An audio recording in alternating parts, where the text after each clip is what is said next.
Start అయింది.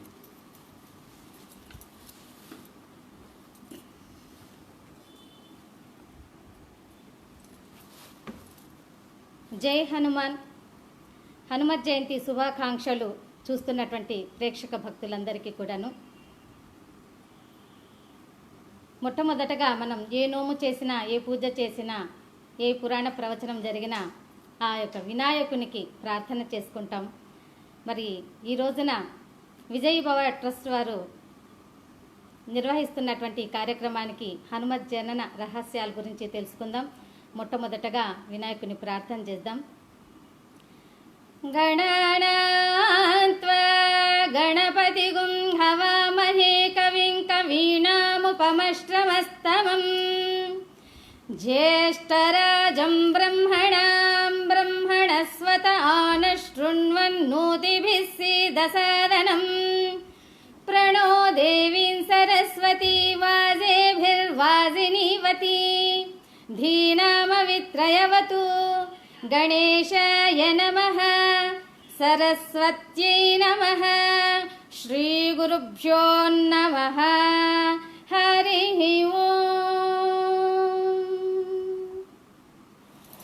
ఈ పంచభౌతిక శరీరం ఇచ్చినటువంటి తల్లిదండ్రులకు, జ్ఞానాన్ని బోధించినటువంటి గురువర్యులందరికీ నా హృదయపూర్వక నమస్కారములు తెలుపుకుంటూ, ఈ రోజున మనం హనుమత్ జయంతి సందర్భంగా విశ్వమంతా కూడా ధైర్యం కోసం, సాహసం కోసం, ఉత్తేజం, ఉత్సాహం అన్నిటి కోసం కూడా ప్రార్థించే, పూజించే ఆ హనుమంతుని యొక్క రహస్యాలను మనము తెలుసుకుందాం. మనం మొట్టమొదటి ఇప్పుడు వినాయకుడిని ప్రార్థించినాం.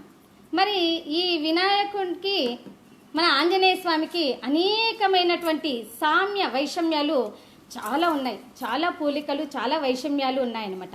అవేమిటో ఇప్పుడు మనం ఒక్కసారి తెలుసుకుందాం. మనుష్య జాతికి సంబంధించిన శరీరంతో ఉన్న ముఖం మాత్రం ఏనుముఖం గలవాడు వినాయకుడు.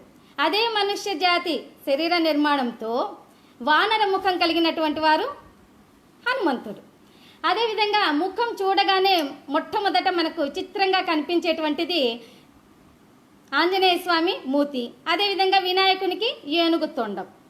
మరి ఏనుగు తొండమేమో వినాయకునికి ముఖంలో మధ్య భాగంలో స్టార్ట్ అయ్యి ఇలా ఉబ్బెత్తుగా వచ్చి ఇలా కిందికి వచ్చి వంపు తిరుగుతుంది తొండం వినాయకునికి. అదేవిధంగా ఆంజనేయ స్వామికి వెనుక భాగం నుంచి మొదలయ్యి అలా పైకొచ్చి వంపు తిరుగుతుంది ఆంజనేయ స్వామికి వాలం, తోక అంటాం కదా, ఆ విధంగా.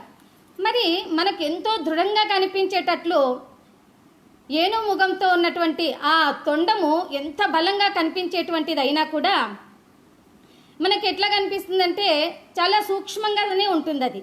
ఎందుకంటే ఒక చిన్న సూది తగిలితే కూడా గుచ్చుకునేంత స్వల్పంగా కూడా ఉంటుంది ఆ వినాయకుని తొండం. అదేవిధంగా హనుమంతుని వారికి ఉన్నటువంటి తోక ఎంతో బలంగా, దృఢంగా ఉండి రాక్షసులందరినీ కూడా చుట్టి అవతల విసిరేసే అంతటువంటి శక్తి, దృఢవంతమైనటువంటిది అయినటువంటి ఆ వానర యొక్క వాలము అతి స్వల్పంగా కూడా ఉంటుంది. ఎలాగంటే మరి అగ్నిని తగిలినప్పుడు అది కాలిపోతుంది. లంకా దహనం చేశారు కదా, అదేవిధంగా ఈయనకి తోకను నిప్పంటించడమే ఆయనకు జరిగినటువంటి అవమానం. ఆంజనేయ స్వామికి అవమానం అనుకుంటే కూడా అది కాదు, లోక కళ్యాణార్థం కోసమే. ఎందుకంటే ఆ విధంగా నిప్పు అంటించడం వల్లే కదా లంకను కాల్చొచ్చారు. చూసి రావయ్యా లంకను అంటే కాల్చొచ్చాడు అనమాట. ఈ విధంగా సామెతలు చాలా ఉన్నాయి రామాయణంలో మనకు. అవన్నీ కూడా నేటికి రామాయణంలో ఉన్నటువంటి సామెతలు నేటికి చాలా చాలా మనము వింటూనే ఉంటాం రామాయణంలోని పాత్రల ద్వారా. అదేవిధంగా చెప్పలేనంత నిదానస్తుడు వినాయకుడు. ఆంజనేయ స్వామి అతి వేగవంతుడు ఆంజనేయ స్వామి. ఆ విధంగా లంకకు ప్రభు అయినటువంటి రావణాసురుని చేత పూజలు అందుకున్నటువంటి వాడు వినాయకుడు. ఆ లంకాధీశంతో వైరం పెట్టుకున్నటువంటి వాడు, విరోధం పెట్టుకున్నటువంటి వాడు హనుమంతుడు. మరి ఈ వినాయకునికేమో ఆకులతో పూజ చేయడం అంటే ఆయనకు చాలా ఇష్టం. పత్రి పూజ అంటే ఆయనకు చాలా ఇష్టం అనమాట. అలాగా ఆకులే ఒక చెట్టుగా ఉండి తమలపాకులతో పూజ చేయించుకోవడం ఆంజనేయ స్వామికి ఇష్టం అనమాట. ఈ వినాయకునికేమో పత్రి పూజతో పాటు గరిక పూజ అంటే చాలా ఇష్టం. అదేవిధంగా ఆంజనేయ స్వామికి తమలపాకు పూజతో పాటు సింధూర పూజ అంటే ఆయనకి మహాప్రీతి. ఆ విధంగా ఈ పత్రి పూజ చేసేయడమే కాదు, ఈయన పెళ్ళైనటువంటి బ్రహ్మచారి అని చెప్పుకుంటాం వినాయకుడిని. అదేవిధంగా ఆంజనేయ స్వామి కూడా బ్రహ్మచారి, పెళ్ళైన బ్రహ్మచారి. మనకు తెలుస్తోంది కదా, ఎంతోమంది బ్రహ్మచారుల్లో హనుమంతుడు కూడా ఒకరు అని తెలుస్తోంది. తర్వాత దేవాంతక, నరాంతక, సింధూదలాదులందరినీ కూడా ఆయన రాక్షస సంహారం చేసినటువంటి వాడు వినాయకుడు. అదేవిధంగా ఒంటె వాహనం ఉండుకొని కూడా ఆ తర్వాత ఈయనే ఒక వాహనంగా తయారుగా ఉన్నాడు. హనుమద్వాహనంగా రామచంద్రుల వారికి ప్రసిద్ధిగాంచినారనమాట. సింహము, అశ్వము మొదలుగా మూషిక వాహనుడు వినాయకుడు. పుట్టుకతోనే ఏనుగు ముఖం లేదు వినాయకునికి. ఎందుకంటే శివును ఆ యొక్క శిరస్సును తీసివేసిన తర్వాతనే ఆయనకి ఆ ముఖం వచ్చింది. హనుమంతునికి కూడా అలాగనే పుట్టుకతోనే వానర ముఖం లేదు. ఎప్పుడైతే సూర్యభగవాన్ని లింగాలని వెళ్ళిపోతాడో అప్పుడు దేవేంద్రుడు వచ్చి వజ్రాయుధంతో ఆయనను కొట్టినప్పుడే ఈయనకు ఆ వానర ముఖం వచ్చిందనమాట. ఆ విధంగా దక్షిణాయనంలో, వర్ష ఋతువులో, భాద్రపద మాసంలో, శుద్ధ పక్షంలో, చతుర్థి తిథి నాడు, హస్త నక్షత్రం నాడు వినాయకుడు జన్మించాడు.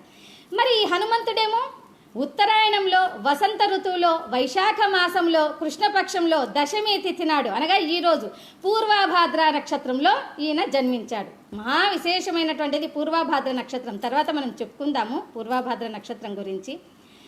వినాయకుడు ఎప్పుడు కూర్చునే కనిపిస్తాడు మనకి. ఆంజనేయ స్వామి మాత్రం ఎప్పుడు నిల్చుండే కనిపిస్తాడు.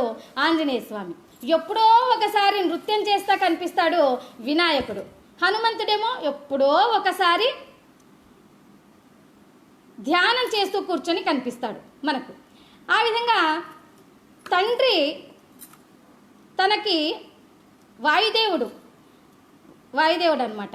ఆయన వాయువునే స్తంభింపజేస్తాడు. ఎందుకంటే వజ్రాయుధంతో దేవేంద్రుడు ఆయన కొట్టినప్పుడు నా కొడుకును కొడతావా అని వాయువుని స్తంభింపజేస్తాడు. అందుకే ఇన్ని వాయుపుత్రుడు అని అంటాం. నాన్న కొడుకు అనమాట హనుమంతుడు. మరి వినాయకుడేమో వాళ్ళమ్మ చంద్రుడు చూసి నవ్వాడని శాపం పెట్టేస్తుంది ఆ యొక్క చంద్రునికి. అందువల్ల ఈయన పృథ్వీ కొడుకు, అమ్మ కొడుకు అని చెప్తాము ఆ యొక్క వినాయకునికి మనం. ఈ విధంగా అనేకమైనటువంటి సామ్య వైషమ్యాలు ఉన్నాయి. వినాయకుడేమో బుద్ధికి అధిష్టాన దేవత. అందుకనే మనం ఏ పూజ చేసినా, ఏ హోమాలు చేసినా మొట్టమొదట ఓం శ్రీ మహాగణాధిపతయే నమః అని అంటాం. లేదా వేదాధ్యయనం ప్రారంభించక ముందు ఇందాక చెప్పుకున్నాం కదా, గణానాత్వ అని ఆ విధంగా మనము చెప్తూ ఉంటాం అన్నమాట. అంతేకాకుండా మనము ఏదైనా సంగీతంలో ప్రారంభించేటప్పుడు కూడా ఏం చెప్తాము అని అంటే మా పద సరి రీ సదా ప మా ప అని ప్రార్థిస్తాం వినాయకుడిని. హనుమంతుల వారు కూడా బుద్ధికి అధిష్టాన దేవత అనమాట. ఎందుకు అనంటే ఆయన అధిష్టాన దేవత బుద్ధి, అంత బుద్ధి ఉంది కానీ రామచంద్రుల వారు ఆయన్ని బంటుగా చేసుకున్నారనమాట. వినాయకుడికి శివుడే ఆరాధ్య దైవం. అదేవిధంగా హనుమంతునికి కూడా సింధూరవర్ణంతోనే ఆయన కూడా ఆరాధ్య దైవము. ఈయనకి శివుడే సర్వస్వము, ఆయనకి కేశవుడే సర్వస్వం. ఈ గణపతి భూమికి కింద ఉన్నటువంటి 7 లోకాలు అతల వితల సుతల తలాతల రసాతల మహాతల పాతాల లోకాలకి అధిపతి గణపతి. ఆంజనేయ స్వామి భూమికి పైన ఉన్నటువంటి 6 లోకాలు ఏమవి? భువర్లోక, సువర్లోక, జనలోక, మహాలోక, తపోలోక, సత్యలోకం అనేటువంటి 6 లోకాలకి హనుమంతుడు వారు అధిపతి. భూలోకంలో వినాయకుడు స్నానం చేయని ఘట్టమే లేదు. అదేవిధంగా హనుమంతుడు ఆకాశలోకంలో ఆయన చూడని లోకమే లేదు హనుమంతుడు అనమాట. అందుకని ఈయన రుద్రవీర్య సంభవుడు, ఆయన కూడా రుద్రవీర్య సంభవుడే అనమాట. గణపతికి ఆయనకు తొండం దగ్గర ఉన్నటువంటి ఆ దంతము విరగడమే ఆయనకి జరిగినటువంటి అవమానం. కానీ దాంతో లోక కళ్యాణార్థం జరిగింది కదా, ఆయన మహాభారతాన్ని దాంతో రాయగలిగారు కదా, లోక కళ్యాణం కోసమే. అంతేకాకుండా ఈయన గణపతి శివదృష్టిని భరిస్తూ ధ్వజస్తంభం కిందనే ఉంటాడు. అలాగే ఆంజనేయ స్వామి కూడా శివదృష్టిని భరిస్తూ ధ్వజస్తంభం కిందనే ఉంటాడు. వినాయకుడేమో విఘ్నాలను తొలగిస్తాడు, ఆంజనేయ స్వామి ఏమో అకాల మృత్యువును తొలగిస్తాడనమాట. అంతేకాకుండా ఈ వినాయకునికి కుడుములు హారం వేయించుకోవాలంటే చాలా ఇష్టం. అలాగే ఆంజనేయ స్వామికి కూడా మినప గారెలతో హారం వేస్తాం కదా, ఆ విధంగా ఆయన గారెలతో హారం వేయించుకోవాలంటే ఆయనకు కూడా చాలా ఇష్టం అన్నమాట. ఈ విధంగా ఒక్కసారి మనం ఆ దేవుణ్ణి ఒక్కసారి మనం వేడుకుందాం. పవమాన పవమాన పవమాన జగద ప్రణా సంకరుషణ భవభయారణ్య దహన పవన ಶ್ರವಣ ವಿಮುದಲದ ನವವಿಧ ಭಕುತಿಯ ತವ ಕದಿಂದಲೇ ಕೊಡು ಕವಿಜನ ಪ್ರಿಯ ಪವಮಾನ ಪವಮಾನ ಪವಮಾನ ಜಗದ ಪ್ರಾಣ ಸಂಕರುಷಣ ಭವಭಯಾರಣ್ಯ ದಹನ ಪವನ ಹೇಮ ಕಚ್ಚೂಟವು ಪವಿತ ಧರಿ ಕಾಮರುತ ವ್ಯೋಂದ ಹೃದಯದೂತ ರಾಮಚಂದ್ರನ ನಿಜದೂತ ಯಾಮ ಯಮಕ್ಕೆ ನಿನ್ನಾರಾಧಿಪುದಕ್ಕೆ ಕಾಮಿಸೆಯನಗಿಸು ನೇಮಿಸಿ ಪ್ರತಿದಿನ ಈ ಮನಸ್ಸಿಗೆ ಸುಖ ಸೋಮವ ತೋರು ತಮಾವರ ಮತಿಯದು ನೀ ಮಾಡಿಪುವುದು ಪವಮಾನ పవమాన పవమాన అంటూ ఈరోజు హనుమత్ జయంతి సందర్భంగా లోకమంతా కూడా ఆయనను కొనియాడుచున్నారు. మరి హనుమంతుని యొక్క జన్మ రహస్యం ఏమిటి? ఎందువల్ల ఆయన శివుడే హనుమంతుడిగా ఎలా అవతరించాల్సి వచ్చింది, ఏ విధంగా ఆయన అవతరించారనేది ఇప్పుడు మనం తెలుసుకుందాం. విష్ణువు అనేక అవతారాలను ధరిస్తూ వచ్చే త్రేతాయుగంలో రామావతారం ధరించాలని ఆయన, ఇప్పుడు కనిపిస్తుందా సార్ నీట్గా? కెమెరా ఏదైనా ప్రాబ్లం ఉందండి?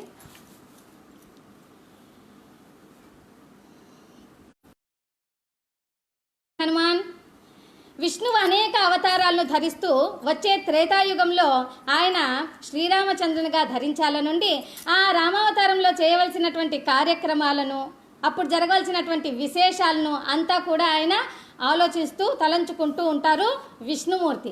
మరి రాముడిగా మానవ రూపం ధరించినప్పుడు మానవ రూపంలోనే రావాలి, అదేవిధంగా మానవునిలాగానే సంచరించాలి. ఏ దుఃఖం వచ్చినా సంతోషం వచ్చినా మానవునిలాగానే ఉండాలి. ఏ విధమైనటువంటి దైవశక్తులు కూడా ఉండవు. మరి ఏ విధమైనటువంటి దైవశక్తులు ఉండనప్పుడు రేపు ఏదైనా ఆపదొస్తే ప్రార్థించిన వెంటనే ఎవరు వచ్చి రక్షించేవాళ్ళు అని ఒకసారి ఆలోచించి, ఇంకెవరున్నారు, ఆ పరమేశ్వరుడే అని చెప్పి ఈ లక్ష్మీనారాయణులు ఏం చేస్తారంటే కైలాసానికి వెళతారు. ఓ పరమేశ్వరా అని అంటారు. అప్పుడు ఆహా శ్రీమన్నారాయణ, ఎంత కాలానికి నా కైలాసానికి వచ్చావయ్యా, రా కూర్చో అంటూ తన ఆసనం మీదే కూర్చుండబెట్టుకున్నాడు ఆ యొక్క పరమేశ్వరుడు అనమాట. మరి చూసారా, ఇద్దరు ఒకే ఆసనం మీద ఒకే పీఠం మీద కూర్చున్నారు. శివకేశవులకి నామభేదాలే కానీ ఏ భేదము లేనటువంటి వారు. శివశ్చ హృదయం విష్ణు, విష్ణుశ్చ హృదయం శివ. శివాయ విష్ణు రూపాయ శివరూపాయ విష్ణవే. భగవంతుడికి ఏ తేడాలు లేవు, కానీ మానవులు మాత్రం కొంతమంది నా దేవుడంటే నా దేవుడే గొప్ప, నీ దేవుడు కాదని ఇలా మూర్ఖంగా వాదించుకుంటూ ఉంటారు. మరి మనం కూడా దైవీ గుణాలతో ఉన్నప్పుడు మనకు కూడా విరోధాలు రావు. మనం కూడా ఆ దైవీ గుణాలతోనే ఉండేటటువంటి వాళ్ళగా మంచి వాళ్ళగా ఉంటామన్నమాట. ఈ విధంగా పరమేశ్వరుడితో, ఓ మహానుభావ, రేపు ఏదైనా ఆపద వస్తే నేను రామావతారంలో ఉంటే మీరు తప్పకుండా భూలోకానికి రావాలి అని అనుకున్నప్పుడు ఆ పరమేశ్వరుడు, ఓ రామచంద్ర, నీవు అసలు ఓ విష్ణుమూర్తి, నీవు రామచంద్ర అవతారంలో నీవు తలుచుకోకుండానే ఏదైనా ఆపద వస్తే నీ వెంట జంటగానే ఉండడానికి నేను హనుమంతుని రూపంలోనే నేను వస్తాను అని పరమేశ్వరుడే అభయం ఇస్తాడు ఆ విష్ణుమూర్తికి. ఆ విధంగా పరమానందముతో రామావతారాన్ని ధరిస్తాడు. ఆ రోజు నుంచినే మనకి త్రేతాయుగము ప్రారంభమవుతుందన్నమాట. మరి ఈ యొక్క హనుమంతునికి ఏ విధంగా ఇంత శక్తి వచ్చింది అనేది మనము ఒక్క సంకీర్తన తర్వాత మనమంతా కూడాను తెలుసుకుందాము. ఆ సుందరమైనటువంటి వాడు హనుమంతుడు. ఎందుకంటే సుందరకాండలో అంతా చెప్తారు కదా, హనుమంతుడు సుందరుడే, ఆ యొక్క ప్రదేశము సుందరమైందే, సీతమ్మ వారు సుందరమైందే. అటువంటి సుందరమైనటువంటి వాడు హనుమంతుడు. సుందరాననా సుందరాననా సుందరాననా సుందరాననా హర శివ శివ హర సుందరాననా హర శివ శివ హర సుందరాననా. మరి ఈ విధంగా హనుమకి ఇంత శక్తి ఎక్కడి నుంచి వచ్చింది అనేది ఇప్పుడు మనం తెలుసుకుందాం. ఒకానొకసారి దశరథ మహారాజు వారు సంతానం లేక పుత్రకామేష్టి యాగం చేస్తూ ఉంటారనమాట. ఆ పుత్రకామేష్టి యాగంనకు సంతసించినటువంటి ఆ యజ్ఞేశ్వరుడు ప్రత్యక్షమై యజ్ఞ ప్రసాదాన్ని సమర్పిస్తారు. అప్పుడు ఆ యజ్ఞేశ్వరుడు ఆ ప్రసాదాన్ని తన 3 భార్యలకి పంచుతాడనమాట. వారు ఇన్ని రోజులుగా కార్యక్రమాలు దీక్షలు చేస్తూ ఉన్నారు కదా, ఆ మహారాణులంతా కూడా ఆ ప్రసాదాన్ని ఎప్పుడెప్పుడు తిందామని ఎప్పుడెప్పుడు తహదాలాడుతూ ఉంటారు. సంతానం కోసం తొందరగా ఆ ప్రసాదాన్ని స్వీకరించాలని అందుకుంటారు. అప్పుడు మహర్షుల వారు అంటారు, అమ్మా మహారాణులారా, మీరు ఇంతకాలంగా నియమ నిష్టలతో దీక్షలు చేస్తూ ఉన్నారు.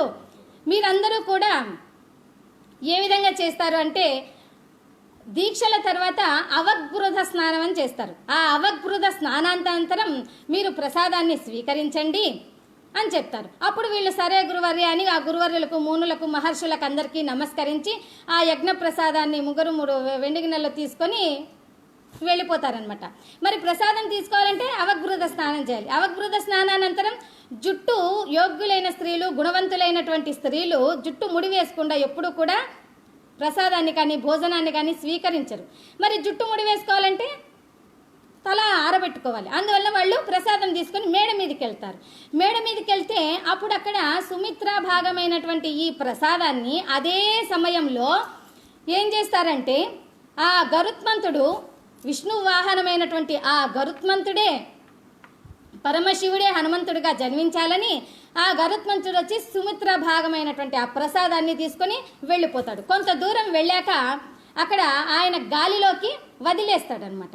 మరి వదిలేసిన తర్వాత వాయుదేవుడు మళ్ళీ ఆ ప్రసాదాన్ని తీసుకొని వెళ్ళి అంజనాదేవికి తపస్సు చేస్తూ ఉంటుంది. ఆమె అంజనాదేవి ఎక్కడంటే ఆ కేసరి, తన భర్త అయినటువంటి కేసరి సంతానం లేకపోగా వాళ్ళకి ఎన్నేళ్లకు కూడా మరి అప్పుడు ఆయన ఆజ్ఞ ప్రకారం పుంజికస్థిల అనేటువంటి ప్రదేశంకి వెళ్ళి ఆమె అంజనాదేవి తపస్సు చేస్తూ ఉంటుంది. ఇప్పుడు ఆ ప్రదేశం ఎక్కడ ఉంది అని అనగా మనకు కర్ణాటకలో గదగ్ ప్రాంతంలో హనుమాన్ చెట్టి అనేటువంటి ప్రాంతంలో మనకి అక్కడ కనిపిస్తుంది. అక్కడ ఆమె తపస్సు చేస్తూ ఉంటుందన్నమాట. మరి ఆ విధంగా తపస్సు చేస్తున్నప్పుడు ఆ వాయుదేవుడు వచ్చి అక్కడ ప్రసాదాన్ని ఆమె ఒడిలో పెట్టేసి వెళ్ళిపోతాడు. అప్పుడు ఆంజనాదేవి ప్రసాదాన్ని స్వీకరిస్తుంది. ఆ స్వీకరించినటువంటి ప్రసాద భాగమే అంటే దశరథుడు యజ్ఞం చేసినటువంటి ఆ ప్రథమ భాగం శ్రీరాముడైతే అదే సమాన భాగంతో జన్మించినటువంటి వాడు పరమేశ్వర అంశ అయినటువంటి హనుమంతుడు అనమాట.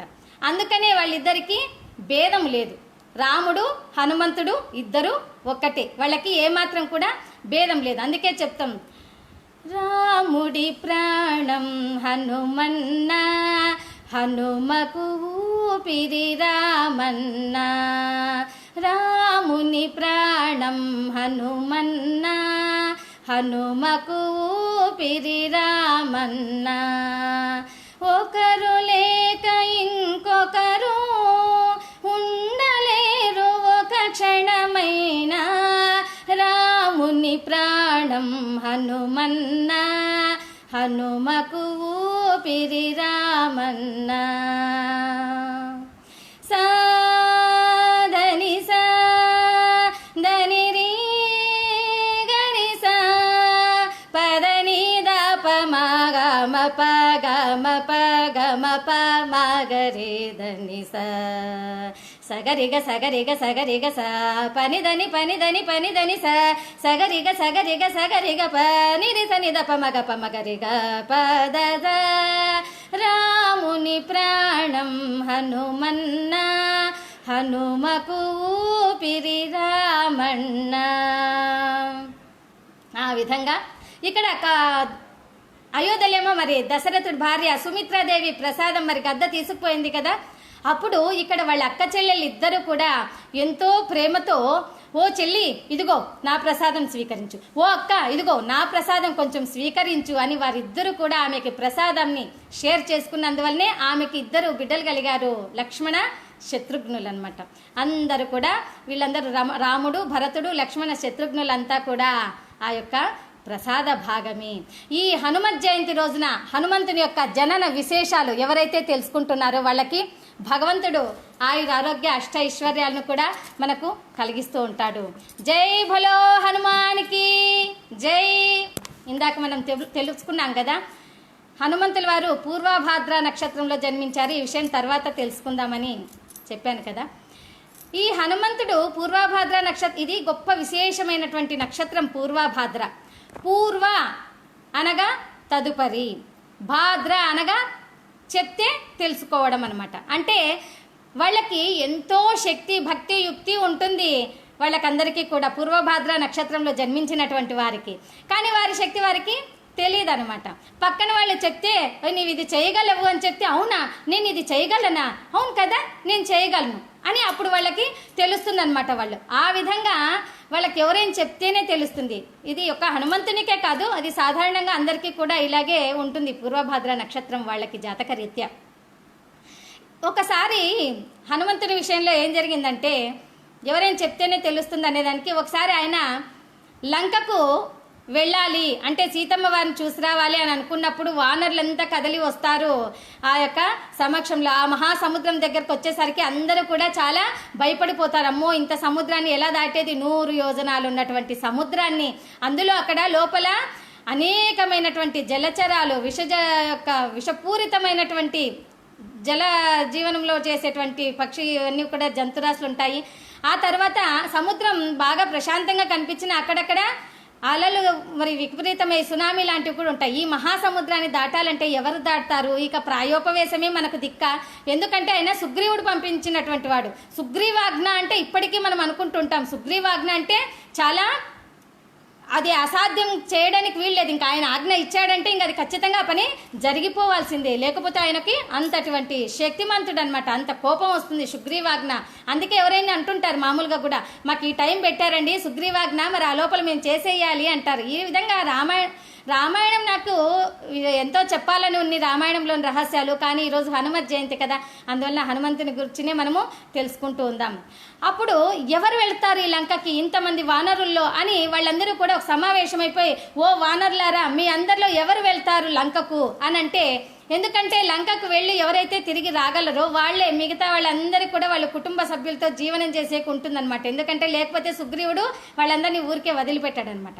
ఆ విధంగా అన్నప్పుడు ఎవరు వెళ్తారు లంకకు అంటే, ఎంతో మంది వానరులు ఉంటారు, మహా గొప్ప మేధావులు, మీరు చెప్పండి అయ్యా మీరు ఎంత దూరం ఎగరగలరు అని అంటే, అప్పుడు గజుడు అంటాడనమాట, ఏంటంటే నేను 10 యోజనాలు ఎగరగలను అంటాడు. గవాయుడు అంటాడు నేను 20 యోజనాలు దూకగలను అంటాడు. గవాక్షుడు అంటాడు నేను 30 యోజనాలు ఎగరగలను అని అంటాడు. ఆ విధంగా శరభుడు అంటాడు నేను 40 యోజనాలు ఎగరగలను అంటాడు. గంధమాధనుడు అంటాడు నేను 50 యోజనాలు ఎగరగలను అంటాడు. ఈ విధంగా ద్వివిధుడు ఆయన 60 యోజనాలు దూకుతానంటాడు. 70 యోజనాలు ఆయన వచ్చేసి మైందుడు నేను 70 యోజనాలు వెళ్తానంటాడు. మరి ఇంకా ఈ విధంగా ఆయన ఇంకో సుషేనుడు ఆయన 80 యోజనాలు నేను దూకుతాను అంటాడు. కాబట్టి ఎవరు 100 యోజనాలు దూకే వాళ్ళే చెప్పడం లేదనమాట. అప్పుడు ఏం చెప్తానంటే, అందరూ ఏం చెప్తారంటే జాంబవంతుని దగ్గరకు వచ్చి, ఏమయ్యా నువ్వు పెద్ద ఆయనవి, నువ్వు జాంబవంతుడివి, 1000 మంది వానరులైతే ఒక ఎత్తు అయితే ఎట్లా ఉంటారో ఒక్క జాంబవంతుడే అంత ఎత్తుకు సరిపోతాడు, కనుక నీ వెళ్ళవయ్యా మహానుభావ జాంబవంత అని అంటారు. అప్పుడు జాంబవంతుడు అంటాడు నేను వయసులో పెద్దవాడిని, వయసు మీద పడింది, అప్పుడైంటేనా ఎన్ని యోజనాలైనా కూడా వెళ్ళేవాడిని, కానీ ఇప్పుడు నేను ఒక 90 యోజనాల వరకు దూకగలను అని అంటాడు. ఒకవేళ కష్టం మీద పడితే 100 యోజనాలు వెళ్తానేమో, కానీ నేను తిరిగి రాలేను, కనుక ఇది నాకు అసాధ్యం. దీనికి సాధ్యమయ్యేటువంటి వారు నేనే చూపిస్తా, ఇప్పుడే ఇదే సభలో చూపిస్తాను నేను మన ఈ సమావేశంలోనే అని ఆయన ఏం చెప్తారు అని అంటే, ఆ హనుమంతుని దగ్గరికి వచ్చి, ఓ హనుమంతుడా దీనికి నీవే సరి అయిన వాడివి, నీవే దూకగలవు, ఆ 100 యోజనాలు దూకి రాగలవు. ఏమయ్యా నీకు బలం తక్కువ ఉందనుకున్నావా? గరుత్మంతుని రెక్కలకున్నంత బలం ఉందయ్యా నీకు, నువ్వు వెళ్ళగలవయ్యా, నువ్వు చేయగలవని అప్పుడు వానరులంతా కూడా ఆయన్ను ఫోర్స్ చేస్తారు, నువ్వు వెళ్ళగలవు, నువ్వు చేయగలను అంటాడు. అప్పుడు ఆంజనేయుడు అంటాడు నేను వెళ్ళగలనా, నేను లంకకు తిరిగి వెళ్ళనా, మళ్ళీ తిరిగి రాగలనా, 100 యోజనాలు నేను వెళ్ళగలనా, అవునా నేను వెళ్ళగలనా, అయితే సరే నేను వెళ్తాను, నేను 100 యోజనాలు దాటి వెళ్తాను, అక్కడ ఉన్నటువంటి సీతమ్మ వారిని కనిపెట్టి వస్తాను. ఒకవేళ సీతమ్మ వారు కనుక కనపడకపోతేనా ఆ రావణాసుని బంధించైనా సరే తీసుకొని వస్తాను, ఈ మహాసముద్రాన్ని నేను దాటుతాను, ఎక్కడ ఏమాత్రం రెస్ట్ అనేది లేకుండా నేను ఆ యొక్క యోజనాలు 100 యోజనాలు నేను దాటుతాను అని చెప్పి ఆ మహానుభావుడు అప్పుడు పెద్దగా విశ్వరూపం అంత ఎదుగుతాడనమాట. ఎంత పెద్దగా, అందుకే ఇప్పుడు ఈ యొక్క సందర్భాన్ని బట్టే అన్నమాచార్యుల వారు ఒక గొప్ప కీర్తన రాశారు మనకి. ఏంటది అంటే, పెరిగినాడు చూడరు పెద్ద హనుమంతుని అంటూ అంత పెద్దగా హనుమంతుల వారు పెద్దగా ఉంటారనమాట. విశ్వరూపం చూపించినంత పెద్దగా అవుతారు. అప్పుడు హనుమంతుడు అంటాడు, నేను ఇప్పుడు ఎగిరినానంటే, నేను లంకకు లంఘించినానంటే, లాఘవం చేశానంటే ఇక్కడ ఈ భూమి సరిపోదు, భూమి అంతా కూడా కుంగిపోతుంది. అందువల్ల నేను ఏం చేస్తానంటే, అదిగో ఆ పక్కన ఉన్నటువంటి ఆ పర్వతం ఎక్కి నేను అక్కడ ఈ విధంగా నేను చేస్తాను, నేను లంకకు లాఘవం చేస్తాను అని అంటారు ఆ యొక్క హనుమంతుల వారు. అప్పుడు ఆయన పెద్ద ఎత్తుకెదిగి పక్కన ఉన్నటువంటి ఆ పర్వతం మీదకి ఎక్కి ఆ పర్వతం నుంచి చేతులు బిగబట్టి, ఊపిరి గట్టిగా బిగబట్టి, తోకను విదిలించి ఆయన మోకాళ్ళు వంచి ఎగిరేటప్పుడు ఆ ఎగిరే ఇది చూస్తే అక్కడ ఉన్నటువంటి ఆ ప్రదేశంలో ఆ పర్వతం అంతా కూడా అదురుతుందనమాట. పెద్ద పెద్ద గుండ్లన్నీ కూడా రాలుతూ కిందికి వచ్చేస్తూ ఉంటాయి. ఆ చెట్లన్నీ ఊగిపోతుంటాయి, పెద్ద పెద్ద కొమ్మలు చెట్లన్నీ ఊగిపోతుంటాయి. చెట్ల మీద ఉన్నటువంటి పక్షులన్నీ కూడా ఒక్కసారిగా ఏంటిది ఇలా జరిగింది, ఇంతగా పర్వతం కదిలిపోతుందని ఆ పక్షులన్నీ అలాగ పైకి ఎగిరిపోతూ ఉంటాయి. అంతేకాదు ఆ కొండల మధ్యన ఆ బండల మధ్యన దాక్కున్నటువంటి ఆ యొక్క జీవరాశులన్నీ కూడా, పాములు ఇలాంటివన్నీ కూడా ఆ బయటకు వచ్చి పడగలంతా ఎత్తి అవన్నీ కూడా ఏంటబ్బా ఇలా వచ్చేసినాయే నాగలని అన్నట్టు అంటుంది. అంతేకాకుండా అక్కడ విద్యాధరులు అనేటువంటి వాళ్ళు గంధర్వులంతా కూడా వాళ్ళ భార్యలతో సహా ఆ పర్వతం మీదకి వచ్చింటారు. ఏదో వనవాసానికి వచ్చినట్టు, ఏదో మనం కదా కార్తీక మాసంలో వెళ్తాం కదా ఉద్యానవనాలకి, ఆ విధంగా వెళ్తూ ఉంటారనమాట. ఆ విధంగా ఆ విద్యాధరులంతా కూడా భయపడిపోయి ఆ పర్వతం అదురుతుంటే వాళ్ళ భార్యలంతా తీసుకొని వాళ్ళు కిందకు వచ్చేసి వాళ్ళు పక్కకు దూరం వెళ్ళిపోతారు. అంతగా లాఘవం చేస్తారు హనుమంతుల వారు. అంతగా చేస్తే అంత పెద్దగా ఎగిరేసరికి ఈ వానరులంతా కూడా చప్పట్లు చరుస్తూ ఉంటారు. మనకు కూడా ఇక్కడ ఎవరో చప్పట్లు చరుస్తున్నారు. కనకాపురం మహేందర్ సార్ గారు, నమస్కారం గురువు గారు, మీరు మాకు సంకీర్తనలన్నీ కూడా చాలా మీరు మాకు కంపోజ్ చేస్తూ ఈనాడు ఈ పాటలు పాడేదానికి మంచి అవకాశం ఇచ్చారు. అంతేకాకుండా చిన్న చిన్న సజెషన్స్ అంతా ఇస్తున్నారు మా గురువర్యులు అనేటువంటి గుప్తా గారు, మీకు అనేక నమస్కారములు. ఆ విధంగా ఆ లాఘవం చేస్తున్నారు హనుమంతుల వారు. అప్పుడు ఆ విశ్వరూపంను చూసి, పెద్దగా ఉండే విశ్వరూపంనంతా చూసి ఆ వానరులంతా కూడా స్తోత్రం చేస్తున్నారు, ఆయన దండకం చెప్తున్నారు ఆయనకి. శ్రీ ఆంజనేయం ప్రసన్నాంజనేయం ప్రభాదివ్యకాయం ప్రకీర్తి ప్రజే భజే వాయుపుత్రం భజే వాళగాత్రం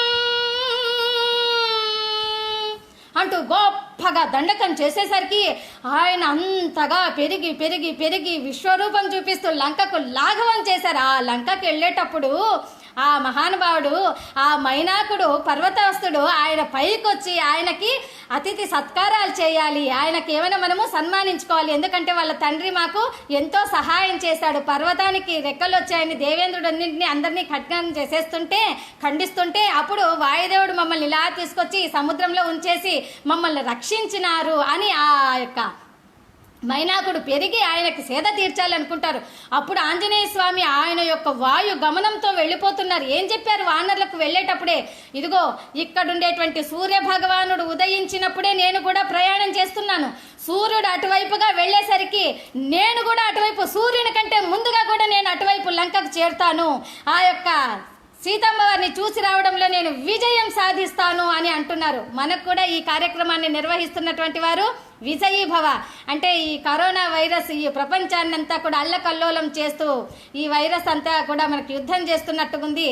మనం కూడా విజయం సాధించాలి, ఆ వైరస్ కంటే మనమే విజయం సాధించాలి అనేటువంటి విజయీ భవ ట్రస్ట్ వాళ్ళు ఈ కార్యక్రమాన్ని నిర్వహిస్తున్నారు. వాళ్ళందరికీ కూడా హృదయపూర్వక ధన్యవాదములు తెలుపుకుంటూ ఆ విధంగా ఆయన విజయం చేకూరుస్తా నేను అని వెళ్తున్నాడు. మైనాకుడు అతిథి సత్కారాలు ఇస్తుంటే, ఓ మహారాజా, ఓ గురువర్య, మీరు ఏమీ అన్యదా భావించకండి, ఎందుకంటే నేను మళ్ళొక్కసారి మీతో నేను సత్కారం తీసుకుంటాను.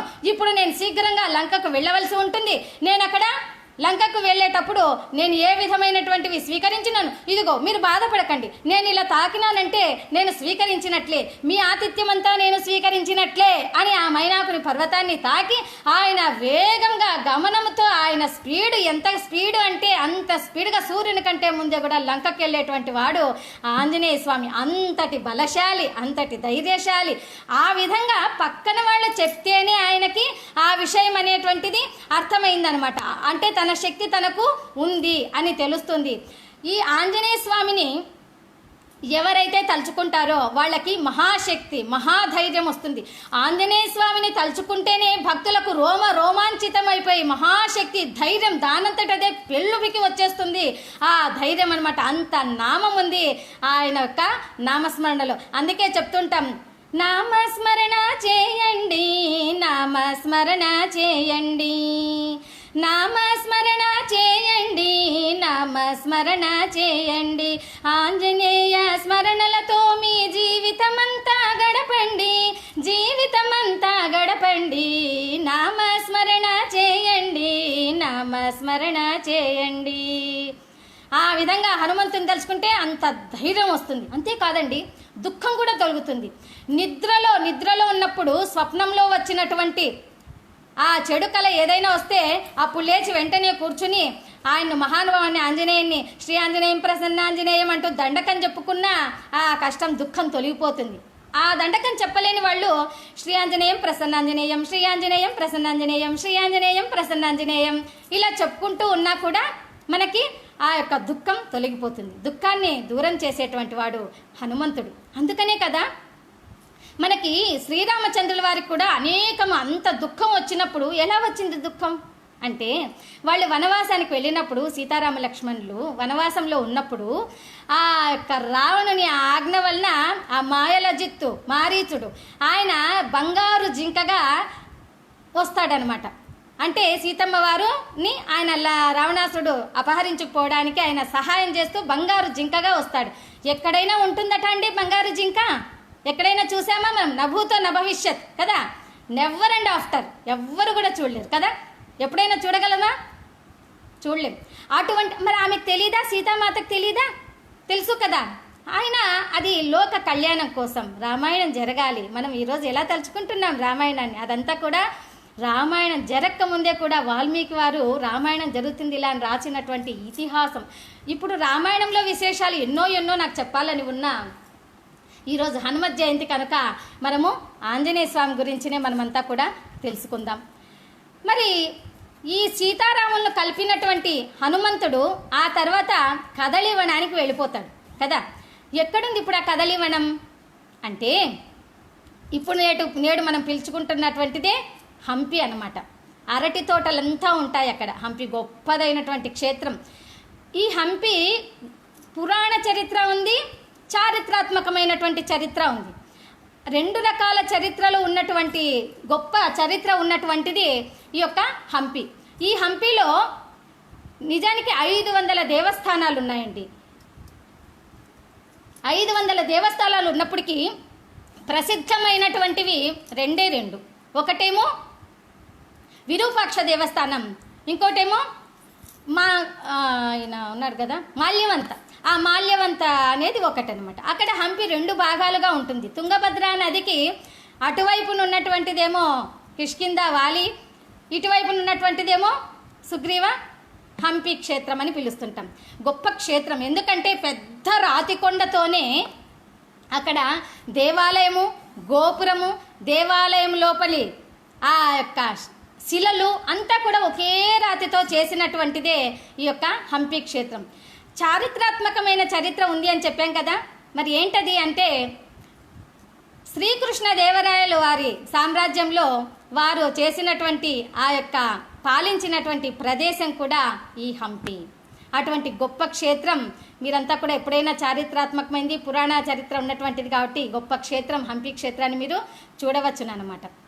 అంతేకాకుండా మనము ఈ యొక్క ఈరోజు హనుమంత్ జయంతి సందర్భంగా హనుమ ఏ విధంగా మరి జన్మించినారు, ఆయన ఏ విధంగా విద్యాభ్యాసం తీసుకున్నారు అనేటువంటిది మనము తెలుసుకుందాం. ఆ విధంగా ఇందాక తెలుసుకున్నాం, అంజనాదేవి ఒడిలో వాయుదేవుడు ప్రసాదాన్ని పెట్టి వెళ్ళాడు అని. ఆ వాయుదేవుడు ప్రసాదం పెట్టినటువంటి విధంగానే ఆమె అంజనాదేవి స్వీకరించిన దానికే అంజనాదేవి పుత్రుడు జన్మించినాడు ఒకానొక శుభ ముహూర్తమున. మరి నామకరణం చేయాలంటే, పేరు పెట్టాలంటే ఏం పేరు పెట్టాలి అని అనుకుంటే, పూర్వకాలంలో దైవాంశ సంభూతులైనటువంటి వారు కొడుకు పేరు పెట్టాలి, తనయునికి పేరు పెట్టాలి అంటే తల్లి పేరును పెట్టేటువంటి వాళ్ళు, పుత్రికకైతే తండ్రి పేరును పెట్టేటువంటి వారు. అదేవిధంగా అంజనాదేవికి తనయుడు కనుక ఆంజనేయుడు అని పెట్టారు. మరి పవన కుమారుని యొక్క సహకారంతోనే కదా ఈయన జన్మించినాడు. అందుకనే పవన కుమార అని కూడా మనము పిలుస్తూ ఉంటాము. పవమాన పవమాన పవమాన జగదా ప్రణ్ సంకరుషణ భవవయారణ్య దహన పవన ಶ್ರವಣವೇ ಮೊದಲಾದ ನವವಿಧ ಭಕುತಿಯ ತವ ಕದಿಂದಲೇ ಕೊಡು ಕವಿಜನ ಪ್ರಿಯ ಪವಮಾನ ಪವಮಾನ ಪವಮಾನ ಜಗದ ಸಂಕರುಷಣ ಭವಭಯಾರಣ್ಯ ದಹನ పవన పవమాన. ఆ విధంగా ఆంజనేయుడు జన్మించడం జరుగుతుంది. ఆంజనేయుడు జన్మించినప్పుడు దేవతలంతా కూడా పూల వర్షాన్ని కురిపిస్తారు, దేవదుందుబులు మ్రోగిస్తూ ఉంటారనమాట. అటువంటి పూర్వభాద్ర నక్షత్రంలో జన్మించినటువంటి వారు ఆంజనేయుడు. మరి ఆంజనేయుడు అంజనాదేవి కుమారుడు కనుక ఆంజనేయుడు అని చెప్పుకున్నాం. మనం హనుమాన్ అనేటువంటి పేరు ఎలా వచ్చిందో ఇప్పుడు మనం తెలుసుకుందాం. ఎలాగంటే ఆంజనేయుడు జన్మించిన తర్వాత ఆమె అంజనాదేవి ఆ పర్ణశాలలో లేత లేత పచ్చని ఆకులను పరిచి చల్లగా ఉండాలని ఆ యొక్క పసిబిడ్డ ఆంజనేయుని పడుకోబెట్టి ఆమె ఫలముల కోసము అరణ్యంలోకి వెళ్తుందనమాట. ఆమె వెనకాలే వచ్చేస్తాడు హనుమంతుడు బయటికి, ఆ యొక్క పర్ణశాలలో నుంచి బయటకు వచ్చేసి వస్తూనే ఆయనకి ఆకలి మీద ఉన్నప్పుడు పండుగ కనిపిస్తాడు. ఎవరంటే మహానుభావుడు సూర్యభగవానుడు. ఆ ఎదురుగున్నటువంటి ఆ 2 కొండల మధ్యన అక్కడ అప్పుడప్పుడే ఉదయిస్తూ ఉంటాడు సూర్యభగవానుడు. అప్పుడే ఉదయిస్తున్నప్పుడు ఒక 8 నిమిషాలు 10 నిమిషాలు ఎట్లా ఉంటారంటే సూర్యుడు యొక్క రంగు అరుణ రంగు అన్నమాట.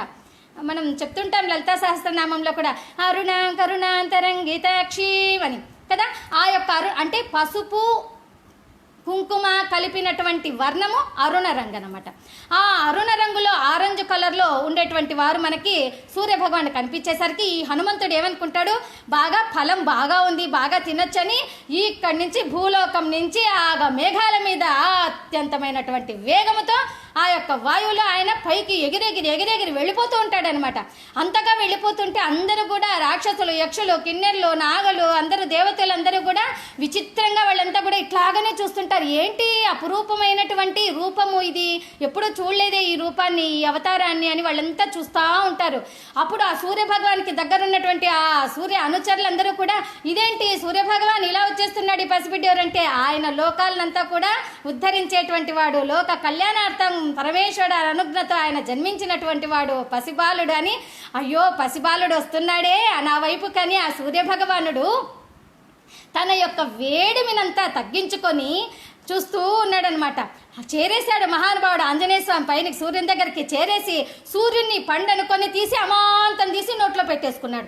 నోట్లో పెట్టేసుకొని వేడికి ఉండలేక మళ్ళీ నోట్లోంచి తీశాడు, మళ్ళీ పెట్టేసుకుంటాడు, మళ్ళీ తీసేస్తాడు, మళ్ళీ పెట్టుకొని మళ్ళీ తీస్తా చేతులతో ఇలా ఇలా అంటూ నోట్లో పెట్టుకుంటూ ఉంటాడు. ఆ యొక్క ఇప్పటికీ చూస్తుంటాం మనం వానర్లు, కోతులు, మనం ఏమైనా ఇచ్చామనుకోండి పండు, మనం ఎంత నీట్గా కడిగిన మామిడి పండు ఇచ్చినా సరే కోతులు మళ్ళీ ఏం చేస్తాయంటే ఇట్లా ఇట్లా ఇట్లా చేత్తో అని తింటాయన్నమాట. ఆ విధంగా బాలాంజనేయ స్వామి నోట్లో ఇలా పెట్టుకుంటాడు, తీసి ఇలా ఇలా అంటాడు, మళ్ళీ పెట్టుకుంటున్నాడు. ఆ వేడికి తట్టుకోలేక అలా సూర్యుని మింగడం వలన ఆ సూర్యునికి ఉన్నటువంటి ఆ అరుణ రంగు, ఆ వేడిమికి సూర్యుని యొక్క మూతి అంతా కూడా ఆ విధమైనటువంటి ఎర్రని మూతి కలిగి ఉన్నటువంటిది అయిందనమాట. ఆ తర్వాత ఇలా మింగేసరికి అప్పుడు సరిగా రాహు వచ్చాడనమాట. ఎందుకంటే ఆ రోజు రాహువుకు పండుగ చేసుకోవాల్సినటువంటి రోజు. ఎందుకని పండుగ అంటున్నాను తెలుసా, రాహు గ్రహణం అనమాట. ఆ రోజు ఆయన సూర్యుని మింగాల్సినటువంటి రోజు ఆ రోజు కనుక ఆ రాహు వచ్చి ఇదేంటిది, రాహునైనా నాకే రాహులా దాపరించాడు, ఎవరి అవతారం అని చెప్పి ఆయన చాలా కోపంగా భయంగా ఆయన ఉగ్రంగా ఆయన ఏం చేస్తాడంటే రాహు వెళ్తాడు దేవేంద్రుని దగ్గరికి వెళ్తాడనమాట. ఆ దేవేంద్రుని దగ్గరికి వెళ్ళి ఏమయ్యా దేవేంద్ర, అప్పుడు ఆయన దేవేంద్రుడు హాయిగా గాన సంకీర్తనలు నృత్యాలు చేస్తుంటే భక్తులంతా హాయిగా చూస్తూ కూర్చుంటాడనమాట. అక్కడ నృత్యకాంతలంతా కూడా నృత్యం చేస్తుంటారు. తాంతీంతరన్నత తాంతీంతరన్నతాం ధిత్తకిట ధిరతకిట ధిరతకిట తదికిటతోం తాంతీంతరన్నత ధిత్తకిట ధిరతకిట ధిరతకిట తదికిటతోం తాంతీంతరన్నత అంటూ మహా గొప్పగా నృత్యకాంతలంతా కూడా నృత్యం చేస్తూ ఉంటారనమాట. అలా నృత్యం చేస్తున్నప్పుడు వాళ్ళు సంకీర్తనలు పాడుతుంటారు మరికొంతమంది అనమాట. ఈ తుంబురు నారదాదులు వీణ వాయిస్తూ ఉంటారనమాట. ఆ యొక్క నాదము మహాబ్రహ్మాండంగా ఉంటుంది. ఆ వీణానాదం గగరి సరి రి గగరి రి సరి గరి సరి సద సరి గ పగరి సరి గ పగరి సరి గరి రి సద సరి గరి గ పగ పద పద సదా పగద పగరి గ గ ప అంటూ ఇంకా వాళ్ళు గానం చేస్తూ వాయిద్యాలు వీణలు వాయిస్తూ ఉంటారు. ఈ రాహువేమో మహా కోపంగా భయంగా అతనికి ఉగ్రంగా వెళ్ళిపోతాడు. ఓ దేవేంద్ర రావయ్య చూస్తూ, అక్కడ నేను మింగాల్సినటువంటి సూర్యుని నీవు ఇంకెవరికి ఇచ్చినావు అధికారం? నాకు ఉండాల్సినటువంటి అధికారం కదా అది, రా నీవు అని చెప్పి అంటే అవునా ఏంటి ఏం జరిగింది అని ఆయన అడుగుతారనమాట దేవేంద్రుడు. అప్పుడు ఇలాగా ఒక బాల రూపంలో ఉన్నటువంటి ఒక పిల్లాడు వెనకాలేమో తోకుంది, ఎర్రగా ఉంది మూతంతా, సూర్యుని మింగేస్తున్నాడు. మీరు రండి అనేసరికి ఆయన ఏం చేస్తారంటే ఆ దేవేంద్రుడు వజ్రాయుధాన్ని తీసుకొని దధీచి మహర్షి ఇచ్చింటారనమాట. ఆయన వెన్నెముకనే వజ్రాయుధంగా చేసి దధీచి మహర్షి ఇచ్చింటారు. ఆ దధీచి మహర్షి ఆర్యవైశ్యులు అనమాట, గొప్ప మహానుభావులు.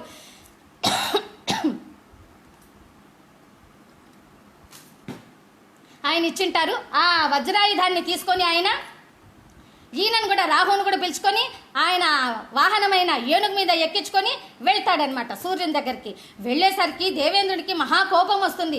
ఎందుకంటే మింగేస్తున్నాడు కదా సూర్యుడిని. లోకాలన్నీ అంధకారం అయిపోయినాయి, అజ్ఞానంలో మునిగి తేలుతున్నాయి.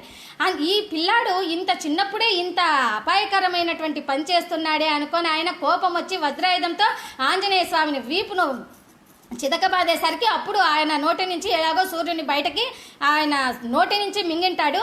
మరి ఆయన తోక భాగం దగ్గర నుంచి సూర్యుని వదిలేస్తాడు. కనుకనే ఇప్పటికీ వానరులకు అనగా కోతులకు ఇక్కడ గ్రీవమేమో అనగా మూతేమో ఎర్రగా ఉంటుంది, వాళ్ళమేమో అనగా తోకేమో అక్కడ తోక భాగం దగ్గర ఎర్రగా ఉండడానికి గల కారణం అనమాట. ఈ హనుమలు అంటే వజ్రాయుధంతో కొట్టాడు కదా దేవేంద్రుడు. ఆ యొక్క వజ్రాయుధంతో కొట్టేసరికి ఈ దవడలంతా కూడా పటిష్టమైనటువంటి దవడలను హనువులు అంటారనమాట. ఆ హనుమలు పటిష్టంగా ఉన్నప్పుడే మంత్రోచ్చారణ కానీ మాట్లాడేటప్పుడు ఆ యొక్క స్పష్టత కానీ గంభీరమైనటువంటి వాక్కులు కానీ మనకు వినపడతాయి, అంత పటిష్టంగా ఉంటాయన్నమాట. అటువంటి హనుమలు ఆ విధంగా ఇలా ముందుకు వచ్చేసాయి కాబట్టి హనుమంతుడు అనేటువంటి పేరు వచ్చింది హనుమంతునికి. ఆ హనుమంతునికి ధైర్యశాలికి, బలశాలి, గుణశాలి, అంత చిన్నప్పుడే అంత పని చేశాడంటే సూర్యునికి మహాకోపం వచ్చేసి ఈ చిన్నప్పుడే ఇంత పని చేశాడే ఈ బుడతడు, ఇక పెద్ద అయితే ఇక ఇంకేం చేస్తారో, లోకాలన్నీ అల్లకల్లోలం అయిపోతాయి, ఇప్పటికే అజ్ఞానంలో ఉండిపోయినాయి లోకాలంతా కూడాను అని చెప్పి ఆయన ఏం చేస్తాడంటే ఒక శాపం ఇస్తాడు హనుమంతునికి. ఏంటది అంటే నీ శక్తులు నీకు తెలియకుండుగాక అని శాపం ఇస్తాడు. ఆ తర్వాత ఆ శాపం తెలుసుకొని అంజనాదేవి చాలా బాధపడుతుంది, నా పుత్రునికి ఇటువంటి శాపం వచ్చింది అని. మళ్ళీ ఆమె ఉపసంహరణ కోరగా అప్పుడు మళ్ళీ సూర్యభగవానుడు దేవతలు ఏమని చెప్తారంటే సరే అట్లయితే ఈయన శక్తి పక్కన వాళ్ళు ఎవరైనా చెప్తే తెలుస్తుంది అని చెప్పి అంటాడనమాట. అందుకనే లంకకు వెళ్ళేటప్పుడు ఆ హనుమంతులు తన శక్తి తనకు తెలియకుండా పక్కన కూర్చొని ఒక మూల కూర్చొని చింతిస్తూ ఉండగా జాంబవంతుడు వెళ్ళి చెప్తే ఆయనకు అప్పుడు తెలిసింది. ఆయనకు అప్పుడు లంకకు మనం ఆయన లాఘవం చేశాడు ఆ హనుమంతుడు. అట్టి హనుమంతుడు ఇప్పటికీ భూత పేత పిశాచాలైనా సరే అల్లల్లాడాల్సిందే. ఎందుకో తెలుసా, ఆంజనేయ స్వామికి తోకకు గంట ఉంటుంది. తోకకు గంట ఎందుకుంటుందో మనము ఒక చిన్న సంకీర్తన తర్వాత తెలుసుకుందాం మనము. మరి ఏ విధంగా ఉంటుంది అంటే ఆ తోక గంట ఉంటుంది. గంట ఏ విధంగా శబ్దం వస్తుంది, ఘన గణ గణ గణ గణ అని శబ్దం వస్తుంది. ఘన ఘన ఘన ఘన ఘంట భజే హరే భోలేనాథ శివ శంభో భజే హరే సాయినాథ శివ శంభో భజే ఘన ఘన ఘన ఘన ఘంట భజే అంటూ ఘన గణ గణ అని శబ్దం వచ్చేటువంటిది గంట. ఎందుకంటే ఆంజనేయ స్వామి తోక గంట ఉంటుంది కదా, ఆయన అక్కడ వస్తున్నాడంటేనే కొన్ని వందల వేల కిలోమీటర్లన్నీ భూత ప్రేత పిశాచ శాకిని ఢాకిని గాలి దయ్యంబులన్నీ కూడా ఆయన దూరంగా పారిపోతాయన్నమాట ఆ యొక్క గంటకి. మరి ఈ గంట ఎవరికి ఉంటుంది హనుమాన్కి అంటే చాలీసా హనుమాన్కి ఉంటుంది ఇటువంటి గంట. చాలీసా హనుమాన్ ఏంటి అంటే హనుమాన్ చాలీసాను తులసీదాసు గారు రచించినారన్నమాట. మరి ఆ తులసీదాస్ గారు మరాఠీ భాష మాతృభాష ఆయనకి, అందుకనే హనుమాన్ చాలీసా మరాఠీ భాషలో రాశారు. చాలామంది తర్వాత తెలుగులో దాన్ని అనువాదం చేయాలని, ఇంకొక భాషలోకి అనువాదం చేయాలని అని అనుకుంటారు. కానీ అది హనుమాన్ చాలీసా మరాఠీ భాషలో ఉన్నటువంటి యొక్క దాంట్లో అన్ని పూర్తిగా బీజాక్షరాలే ఉంటాయి కనుక వేరే భాషలోకి అనువదించినప్పుడు అర్థవంతంగా అయితే ఉంటుంది, కానీ మరి ఆ యొక్క బీజాక్షరాలు మిస్ అయిపోతాం. అందుకని నేటికి కూడా ఈ రోజుటికి హనుమత్ జయంతి సందర్భంగా విశ్వ ప్రజలంతా కూడా హనుమాన్ చాలీసా పఠిస్తూనే ఉన్నారు ఈ లోకంలో. జయ హనుమాన్ జ్ఞాన గుణ సాగర, జయ కపీశ తిహులోక ఉజాగర అంటూ అనేక మంది హనుమాన్ చాలీసాను ప్రార్థన చేస్తారు ఈరోజు. ఎందుకని చాలీసా అన్నామంటే, ఆయన తులసీదాస్ గారు 40 సంవత్సరముల వయస్సులో 40 దోహాలతో ఆయన స్వస్థానమైన ఆయన ఆశ్రమము తులసి మానస మందిర్ అని కాశీలో ఉందన్నమాట. అక్కడ కూర్చుని ఆయన ఈ హనుమాన్ చాలీసాను రచించారు. అప్పుడు అక్కడ ఆయనకి హనుమంతుడు కూడా 40 అడుగుల విగ్రహంగానే అక్కడ స్వయంభూవంగా వెలిసినటువంటి ఏకశిలా విగ్రహం హనుమంతుడు చూసారా. ఆయనకి తులసీదాస్ గారికి 40 సంవత్సరంల వయస్సు ఉన్నప్పుడు 40 దోహాలతో ఆ విధంగా స్వయంభూగా వెలిసినటువంటి కూడా ఆంజనేయ స్వామి 40 అడుగులు. అందువల్ల ప్రత్యేక విశేషమైనటువంటిది హనుమానుడు అనమాట. అక్కడ ఉండే హనుమంతుడికి గంట ఉంటుంది, తోక కట్టబడి ఉంటుంది అనమాట. కనుక ఎవరైనా కూడా ఈసారి కాశీ వెళ్ళినప్పుడు తప్పకుండా ఆ హనుమంతుని దర్శించి రావాలి. ఇంతకుముందు దర్శించినటువంటి వారికి పుణ్యం వచ్చినా ఇప్పుడు చరిత్ర విన్నాక తెలిసినట్టు వెళ్ళి దర్శిస్తే వారికి పుణ్యంతో పాటు జ్ఞానం కూడా వస్తుంది. అందుకని ఎవరైనా కూడా ఒక్కసారైనా కూడా మనము కాశీలో ఉన్నటువంటి తులసి మానస మందిర్లో ఉన్నటువంటి ఆ హనుమంతుని మనము దర్శించుకొని వస్తూనే ఉండాలి. మహా లీలలన్నీ చేశాడు ఆ హనుమంతుడు అనమాట. మహాధైర్యవంతుడు, మహాబలవంతుడు, సాహసవంతుడు. ఆ ధైర్యం ఎలాంటిదంటే ఆయన తలుచుకుంటే చాలు మనకు కూడా బాగా ధైర్యం వచ్చేస్తుంది. ఒక్కసారి మనం ఒక చిన్న సంకీర్తన చేసి తర్వాత మనం ఏ విధంగా ఆయన విద్యాభ్యాసం చేశారు ఆ విషయాలన్నీ కూడా తెలుసుకుందాం. ಘಟಿಕಾ ಚಲದಿ ನಿಂತ ಶ್ರೀ ಹನುಮಂತ ಶ್ರೀ ಹನುಮಂತ ಶ್ರೀ ಹನುಮಂತ. ಘಟಿಕಾ ಚಲದಿ ನಿಂತ ಪಟು ಹನುಮಂತನು, ಘಟಿಕಾ ಚಲದಿ ನಿಂತ ಪಟು ಹನುಮಂತನು, ಪಠನೆಯ ಮಾಡಲು ಕಟದಿ ಪೊರೆವೆನೆಂದು ಘಟಿಕಾ ಚಲದಿ ನಿಂತ ಶ್ರೀ ಹನುಮಂತ ಶ್ರೀ ಹನುಮಂತ ಶ್ರೀ ಹನುಮಂತ. ಹನುಮಂತ ಹನುಮಂತ ಘಟಿಕಾ చలది నింత. ఈ విధంగా మనము హనుమంతుని సంకీర్తన గొప్పగా చేస్తున్నాం.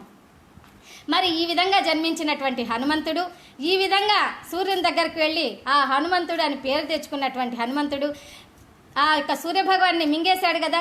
బాలార్క బింబము ఫలమని పట్టిన ఆలరి చేతల హనుమంత. ఆ సూర్యభగవాన్ని మింగినటువంటి ఆ సందర్భంలోనే అన్నమాచార్యుల వారు గొప్ప సంకీర్తన చేసి పెట్టారు మన కోసం. అటువంటి గొప్ప మహానుభావుడు ఆంజనేయుడు. మరి ఒకానొకసారి ఏమైందంటే ఈ విద్యాభ్యాసం ఎక్కడ చేయించాలి, ఏ గురువుని ఎన్నుకోవాలి అని ఆ విషయం ప్రస్తావిస్తుండగా తల్లిదండ్రులు ఆంజనేయ స్వామి నేనే ఒక గురువును ఎన్నుకున్నాను, నేను ఆ గురువు గారి దగ్గరనే నేను విద్యాభ్యాసం చేస్తాను అని అంటారు. అప్పుడు ఎవరు పుడతాడా, నీ అంతటి నీవే గురువుని ఎన్నుకున్నావా, ఎవరయ్యా గురువు, ఇంతకీ ఆ గురువు ఎవరు అని అడుగుతారు తండ్రి. అప్పుడు అంటాడు హనుమంతుడు, ఇంకెవరు, ప్రత్యక్ష భగవంతుడైన సూర్య భగవానుడు, ఆయన దగ్గరికి వెళ్ళి నేను నవవ్యాకరణ పాండిత్యంను నేర్చుకుంటాను, విద్యాభ్యాసం ఆయన దగ్గర చేస్తాను అని అంటారు. ఏంటి నవవ్యాకరణ పాండిత్యం అంటే, ప్రపంచంలో మనము సృష్టిలో ఇప్పుడున్నటువంటి మనుషుల భాషలలో దాదాపు 300లకు పైగా భాషలు ఉన్నాయి, 100ల కొద్దీ ఉన్నాయి. ఆ భాషలంతా కూడా అంతే. ఆ భాషలన్నింటిలో మనం నేర్చుకోవడానికి ఏ 5-6 భాషలు నేర్చుకోవాలి, 7-8 భాషలు నేర్చుకోవాలంటే కూడా జీవితం సరిపోతుంది. కానీ నవవ్యాకరణము అంటే సృష్టిలో ఉన్నటువంటి 84 లక్షల జీవరాశులన్నీ కూడా మాట్లాడుకునేటువంటి భాష. ఆ భాషలన్నిటి కూడా తెలుసుకొని అర్థం చేసుకొని మాట్లాడగలిగినటువంటి భాషనే 84 లక్షల జీవరాశులు మాట్లాడగలిగినటువంటిదే ఆ యొక్క నవవ్యాకరణము. ఆ నవవ్యాకరణ పాండిత్యం సృష్టిలో ఇద్దరికే తెలుసండి. ఎవరా ఇద్దరు? ఒకరేమో ప్రత్యక్ష భగవంతుడైన సూర్య భగవానుడు, మరి ఇంకొకరేమో రావణాసురుడు అనమాట. మరి సూర్య భగవాను దగ్గర నేర్చుకోవాలనుకుంటాడు హనుమంతుడు. సరే వాళ్ళ తండ్రి అయితే నువ్వే వెళ్ళి అడుగు సూర్య భగవాను, నేర్చుకో, విద్య నేర్చుకో అంటే, సరే నేను విద్య నేర్చుకొని వస్తానని చెప్పి వాళ్ళతో సెలవు తీసుకొని ఆ విద్య నేర్చుకోవడానికి సూర్య భగవాను దగ్గరికి వెళ్తారు. ఈ హనుమంతుడు రయ్యమని వెళ్తాడు. అక్కడ వెళ్ళి ఆ రథంను పట్టుకొని సూర్య భగవాన్ మీరే నాకు విద్య నేర్పాలి అని కోరుకుంటారనమాట. అప్పుడు సూర్య భగవానుడు పక్క పక్క పక్క పక్క పక్క నవ్వేస్తాడు. ఎందుకో తెలుసా? నేను ఎలాగయ్యా నీకు కూర్చొని విద్య నేర్పను? 24 గంటలు ఏకచక్రం, ఒకే చక్రం మీద రథము గంటకు 1000 కిలోమీటర్ల స్పీడ్తో తిరుగుతూ ఉంటుంది నా చక్రం. నేను ఆపమన్నా నా యొక్క రథసారథి అనూరుడు ఆపడు. అందువల్ల నేను ఏ విధంగా నీకు నేర్పించాలి విద్యను అని అంటాడు ఆ యొక్క సూర్య భగవానుడు. అప్పుడు ఆ సూర్య భగవానుడు అనేసరికి ఈ హనుమంతుడు అంటాడు, గురువర్య, నేను అమాంతం పెద్దగా పెరిగిపోయి అదిగో అటొక్క కొండ మీద ఒక కాలు, ఇటొక్క కొండ మీద ఒక కాలు పెట్టి పెద్దగా దూరంగా కాళ్ళు చాచి నిలబడుకుంటాను. మీరు తూర్పున ఉదయించేటప్పుడు తూర్పు వైపుకి తిరిగి ఉదయం 6 నుంచి 12 వరకు ఒకవైపున తిరిగి నేర్చుకుంటాను. ఆ తర్వాత 12 నుంచి సాయంత్రం 6 వరకు మళ్ళీ ఇంకొక వైపుకు, మీరు పడమటి వైపుకు ప్రయాణం చేస్తున్నప్పుడు అటువైపుకు తిరిగి మళ్ళా విద్య నేర్చుకుంటాను, నాకు సెలవు ఇవ్వండి అంటే, అప్పుడు సూర్యభగవానుడు సరే అంటాడు. ఆ విధంగా ఆ యొక్క హనుమంతుడు పెద్దగా పెరిగినాడు చూడరు పెద్ద హనుమంతుడు అని పెద్దగా పెరిగిపోయి విద్య నేర్చుకుంటారు. మరి ఎన్నో సంవత్సరాలు అవుతుంది విద్య నేర్చుకుంటారు. పెద్దవాడైపోతాడు హనుమంతుడు. ఇక టాటా బై బై చెప్పాలి కదా గురువుగారికి. సెలవు గురుగారు, నేను విద్య నేర్చుకున్నాను, వెళ్ళిపోవాలంటే గురువులు ఎవరైనా ఒప్పుకుంటారా? నాకు దక్షిణ ఇచ్చి వెళ్ళాలి. ఎందుకంటే దక్షిణ తీసుకునేటువంటి సమర్థత ఒక్క గురుస్థానంలో ఉన్నటువంటి వారికే అది చెల్లుతుందన్నమాట. ఆ దక్షిణ అడిగేసరికి ఈ హనుమంతుడు సరే గురువుగారు మీకేం దక్షిణ కావాలో కోరుకోండి, నేను ఇచ్చేస్తాను అని అంటాడు. అప్పుడు సూర్యభగవాన్ని భార్య సౌమ్నాదేవి అంటాం కదా, తారా అంటాము మనము, తారాదేవి, ఆమె ఒక్కసారి సూర్యభగవాన్ని మీరు ఒక్కసారి లోపలికి రండి అని పిలుస్తుంది. పిలిచి మన అమ్మాయి ఉంది కదా సువర్చల, వివాహం చేయాలి అని అనుకుంటున్నాం కదా. ఆంజనేయ స్వామి ఏమో మహాబుద్ధివంతుడు, జ్ఞానవంతుడు, సునిశ్చితవంతుడు, గొప్ప ధైర్యవంతుడు, సాహసవంతుడు, అంత ఉత్తేజంగా సుందరంగా ఉన్నటువంటి వాడు. మరి ఇటువంటి వాడు తప్ప మనం కూడా ఇంకా మంచి సంబంధం ఎక్కడి నుంచి తీసుకురాగలగము ఈ యొక్క మన కూతురు సువర్చలకి. అందుకని మీరు వివాహం చేసుకోమని అడుగుదాం మనము ఆంజనేయ స్వామిని. గురుదక్షిణ కొద్దులే, మేము వివాహం చేసుకొని అడుగుదాం అనుకుంటారు. సరే అని బయటకు వచ్చి ఆ హనుమంతునితో, ఇదిగో అయ్యా నువ్వు గురుదక్షిణ ఇవ్వాల్సిన పని లేదు, గురుదక్షిణగా నీవు మా అమ్మాయిని వివాహం చేసుకుని మేము అభ్యర్థిస్తున్నాము అంటారు. అప్పుడు హనుమంతుడు ఒక భలే చలాక్తిగా అంటారు ఆయన హనుమంతుడు, మరి నాకు వరదక్షిణ ఏమిస్తారు, నేను మీ అమ్మాయిని వివాహం చేసుకోవాలి అంటే అని అంటారు. ఇప్పుడైతే ఏమంటారు, ఆజ్ఞాపించేస్తారు, మాకు 20 లక్షల కట్నం కావాలి అని. అందుకే ఇప్పుడు పుట్టిన వాళ్ళు పసిబిడ్డలు ఆడపిల్ల పుడితే ఏమంటారు, మేము ఇప్పుడే బ్యాంకులో 10 లక్షలు వేయాల్సిందే డిపాజిట్ అంటారు కదా. అదే అబ్బాయి పుడితే ఆహా మాకు 10 లక్షల కట్నం వచ్చినట్టే అని సంతోషిస్తారు. ఆ విధంగా హనుమంతుడు మరి నాకు వరదక్షిణ ఏమిస్తారు అనేసరికి సూర్యభగవానుడు అంటారు, నీకు ఒంటరి వాహనంగా ఇస్తాము అని అంటారు. సరేనని అప్పుడు సూర్యభగవానుడు మహావైభవంగా సువర్చల ఆంజనేయులకు వివాహం జరిపిస్తారు. వివాహం జరిగిన తర్వాత ఈ ఆంజనేయ స్వామి నూతన దంపతులు ఇద్దరు సువర్చల ఒంట మీద కూర్చొని ఇద్దరు ప్రయాణమయ్యి ఆ తల్లిదండ్రుల దగ్గరికి తీసుకెళ్తాడు హనుమంతుల వారు. అలా తీసుకెళ్లేసరికి అప్పుడు తండ్రి అంటాడు, ఏ నాయనా విద్య నేర్చుకొని వస్తానని వెళ్ళి వివాహం చేసుకొని వచ్చేసినావే, సరే చిరంజీవా అని దీవిస్తాడు. ఇలాగా అనేక మంది ఆంజనేయ స్వామిని రామాయణంలో జరుగుతుంటే అబ్బా ఎన్నిసార్లు చిరంజీవ అని అందరూ దీవిస్తూ ఉంటారనమాట హనుమంతుని. ఆ విధంగా ఆయనకి దీవిస్తారు. ఆ విధంగా తల్లిదండ్రులను దర్శనం చేయిస్తాడు ఆ మహానుభావుడు హనుమంతుడు అనమాట. ఈ విధంగా వైశాఖ బహుళ దశమి రోజున ఈ యొక్క హనుమత్ కళ్యాణం జరుగుతుందనమాట. కేవలం సృష్టిలో మనం దేవతల్లో ఇద్దరికే చూస్తాం ఒకే రోజున, అంటే ఉదయం జన్మించి మధ్యాహ్నం కళ్యాణం అయినటువంటి వారు శ్రీరామచంద్రుడు, ఇంకొకరు ఆంజనేయ స్వామి. వీళ్ళిద్దరు అనమాట ఉదయం జన్మిస్తారు, అదే రోజే మధ్యాహ్నం మనమంతా కూడా లోక కళ్యాణార్థం కోసం కళ్యాణాలన్నీ కూడా చేస్తూ ఉంటాము. ఈ విధంగా నవవ్యాకరణాన్ని తెలుసుకుంటారు హనుమంతుల వారు. ఈ నవవ్యాకరణం తెలుసుకోవడం వల్ల ఆయనకి మైరావణ సంహారం ఇప్పుడు ఆ విద్య చాలా బాగా ఉపయోగపడుతుంది. ఏ విధంగా అంటే ఒకసారి రామలక్ష్మణులు మూర్ఛపోయేలాగా చేస్తారు ఆ యొక్క బాణం వల్ల, రావణాసురుడు బాణం వల్ల. అప్పుడు రామలక్ష్మణులు మూర్ఛలో ఉండిపోగా హనుమంతుడి వారికి కాపలా కాయాలి కదా, ఎవరేం చేస్తారో రామలక్ష్మణులని హనుమంతుడు తోకను పెద్దగా పెంచేసి ఆ తోకను, బలిష్టమైనటువంటి తోకను చుట్టూ చుట్టూ చుట్టూ చుట్లు చుట్లు చుట్టూ చుట్టూ తిరిపి, మనం కోటలు బురుజులు అంటాం కదా, బురుజులు అంటే ఇలా చూడ్డానికి రౌండ్ షేప్లో ఉంటాయి ఆ యొక్క బురుజులు అనమాట. అలాగా రామలక్ష్మణుల చుట్టూ తోకతోనే బురుజులాగా నిర్మాణంగా నిర్మించేసి జొక్కి ఒక్క ఎదుటనే ఎగిరేసి ఆ పైన జంప్ చేసి ఆంజనేయ స్వామి ఆ తోక మీద కూర్చొని ఒక్క చీమ కూడా ఎక్కడ రాకోకుండా చూస్తూ ఉంటారనమాట హనుమంతుడు. అప్పుడు ఈ మైరావణుడు మాయావి అనమాట. ఆయన మైరావణుడు ఏం చేస్తాడంటే, అంతకుముందే పాపం విభీషణుడు ఆ వానరులకు చెప్పి వెళ్ళింటాడు, ఆ మైరావణుడు ఎట్లయినా వచ్చేవాడు వచ్చేచ్చా, మీరు చాలా జాగ్రత్తగా కాపలా కాయండి అని అంటూ వెళ్ళిపోయి ఉంటాడనమాట. ఆ తర్వాత ఈ మైరావణుడు ఏం చేస్తాడంటే విభీషణుని రూపంలో వస్తాడు రామలక్ష్మణులను అపహరించడానికి. అప్పుడు వచ్చి అక్కడ ఉన్నటువంటి ఆ హనుమంతుని చూసి, ఓ హనుమంత, ఈ రామలక్ష్మణులకు మనము రక్షగా నేను ఒక తాయెత్తులు తీసుకొచ్చాను కట్టాలని, ఎందుకంటే ఆ యొక్క మైరావణుడు ఎప్పుడైనా రావచ్చు, మనకి ఏదైనా ఆపద చేయొచ్చు, రక్షణ కట్టాలి, నేను రక్ష కట్టాలి అంటాడు. అప్పుడు కొంచెం గ్యాప్ ఇస్తాడు, ఆ తోకల మధ్యన తోకను కొంచెం సల్లు లూజ్ చేసి గ్యాప్ ఇస్తే అప్పుడు ఆ మైరావణుడు విభీషణ్ రూపంలో ఉన్నటువంటి మైరావణుడు లోపలికి వెళ్ళి ఆ రామలక్ష్మణులను చిన్న ప్రతిమలుగా చేసేసి తన దుస్తుల్లో లోపల దాచుకొని బయటకు వచ్చేస్తాడు. బయటకు వచ్చేసిన తర్వాత అప్పుడు ఆ రామలక్ష్మణులు పెట్టుకొని ఆ దుస్తుల్లో ఆయన వెళ్ళిపోతూ ఆ హనుమంతుడికి చెప్తాడనమాట. ఏమంటే, ఓ హనుమంతుడా, చాలా జాగ్రత్తగా ఉండవయ్యా, ఆ మాయావి ఎలాగైనా రావచ్చును, ఒకవేళ నా రూపంలో వచ్చినా రావచ్చును, చాలా జాగ్రత్తగా ఉండని చెప్పి వెళ్ళిపోతాడు. అప్పుడు ఆ యొక్క మైరావణుడు వెళ్ళిపోయిన ఆ విభీషణ్ రూపంలో వెళ్ళిపోయిన కాసేపటికి నిజంగానే విభీషణుడు వస్తాడు. ఏమైందో, ఎలా ఉన్నారో, రామలక్ష్మణులకు రక్షణగా ఎలా ఉన్నారో చూసి వెళ్దాం కాస్త అని చెప్పి అప్పుడు వస్తారు ఆ యొక్క నిజంగానే విభీషణుడు. అప్పుడు విభీషణుడు వస్తూనే హనుమంతుడు ఏమనుకుంటాడు, మైరావణుడు చెప్పాడు కదా విభీషణుడు రూపంలో అయినా రావచ్చు అని చెప్పి, అందుకని ఈయన ఆ మైరావణుడే వచ్చాడేమో అని బాగా యుద్ధం చేయాలని చెప్పి పిడికిలతో బిగించాలి, పోట్లు పొడచాలని చెప్పి చూస్తాడు. అప్పుడు ఈ యొక్క విభీషణుడు, హనుమ నేను విభీషణున్నయ్యా, నేను మైరావణుని కాదు అని అంటారు. అప్పుడు అవునా, మరి ఇందాకైతే వచ్చింది ఎవరు అని అప్పుడు చూస్తారు. ఆ తోక చుట్టలో ఉండేటువంటి ఆ బురుజులాగా కట్టినటువంటి తోక మధ్య భాగంలో చూస్తే రామలక్ష్మణులు లేరు. ఆ మైరావణుడు తీసుకొని వెళ్ళిపోయినాడు అనమాట ఆ యొక్క పాతాళ లోకంకి. తీసుకొని వెళ్ళిపోతే సరే ఇప్పుడు ఎట్లా వెళ్ళాలి అని విభీషణుతోనే ఆ యొక్క మార్గం ఎట్లా వెళ్ళాలి అని చెప్పి అడుగుతారనమాట.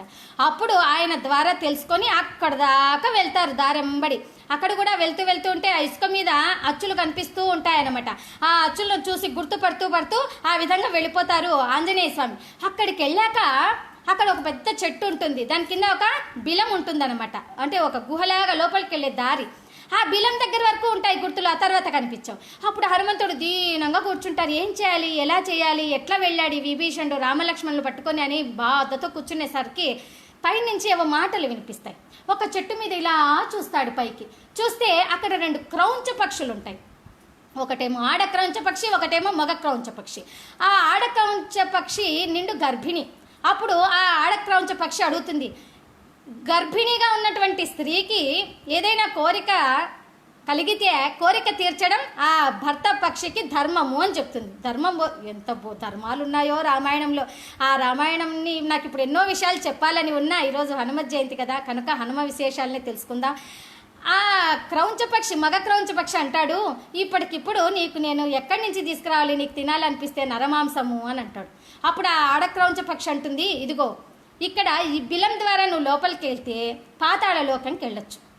అక్కడ మైరావణుడు రామలక్ష్మణులు బంధించి తీసుకొని వచ్చాడు. ఆ రామలక్ష్మణులను ఆయన బలి వస్తాడు, రేపు కాళికాదేవికి బలిచ్చేస్తాడు. అప్పుడు ఆ విధంగా నువ్వు తీసుకొని రా, నేను తినాలి అని చెప్తుంది.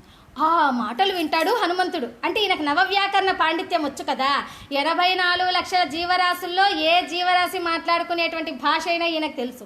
ఆ విధంగా ఎన్నోసార్లు హనుమంతుడికి ఆ విద్య ఉపయోగపడింది అనమాట. ఏ విద్య అయినా అంతేనండి, కష్టపడి సాధించినటువంటి విద్య ఏ విద్య అయినా మనకు ఉపయుక్తకరంగానే ఉంటుంది. అందుకే నేటికి కూడా అనేక విద్యలు నేర్చుకోవాలి పిల్లలకి అని చెప్తుంటాం. పూర్వకాలంలో అయితే మరి ఏ యుద్ధాలు, ఆ యొక్క క్రీడలు, జలక్రీడ, వాయుస్తంభన, గదస్తంభము, గదాయుద్ధము, మల్ల యుద్ధము ఇలాంటివన్నీ నేర్పిస్తూ ఉండేటువంటి వారు పిల్లలకి. మరి ఇప్పుడు ఏదో సెల్ ఫోన్ పట్టుకు గేమ్లు ఆడుతూ కూర్చుంటారు. అవి నిజంగానే అవి ఆడదగినవి కాదు.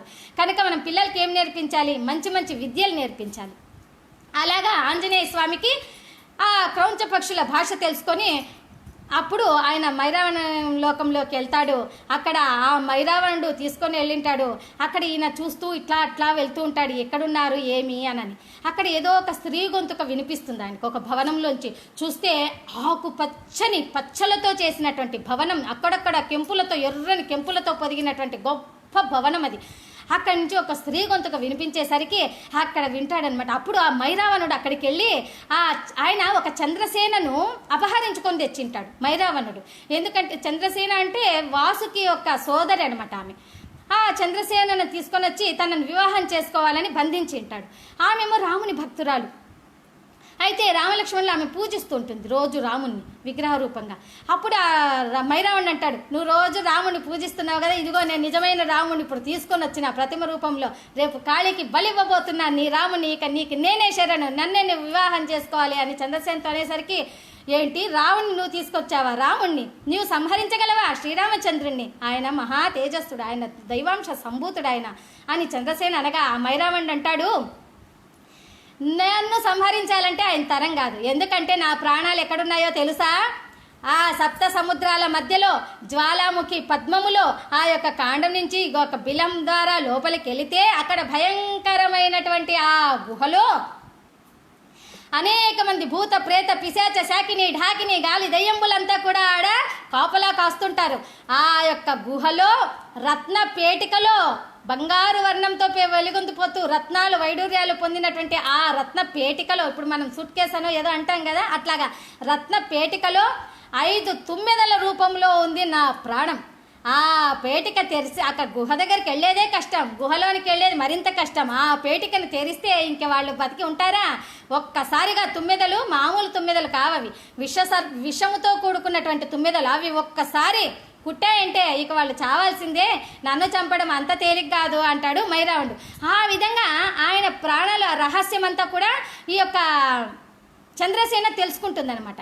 సరే అని చెప్పి ఆయన కాళికి బలి ఇచ్చేస్తామంటాడు. కాళికాదేవికి మరుసటి రోజు బలి ఇవ్వాలని చెప్పి రామలక్ష్మణులు ఒక బండి మీద కట్టేసి తీసుకొని వెళ్ళిపోతూ ఉంటారు. ఆ కాళికాదేవికి అక్కడ వాళ్ళంతా కూడా కుండలు పెట్టుకుంటారు, కాళీకి అభిషేకం చేయాలి అని ఆ మద్యము అదంతా కూడా.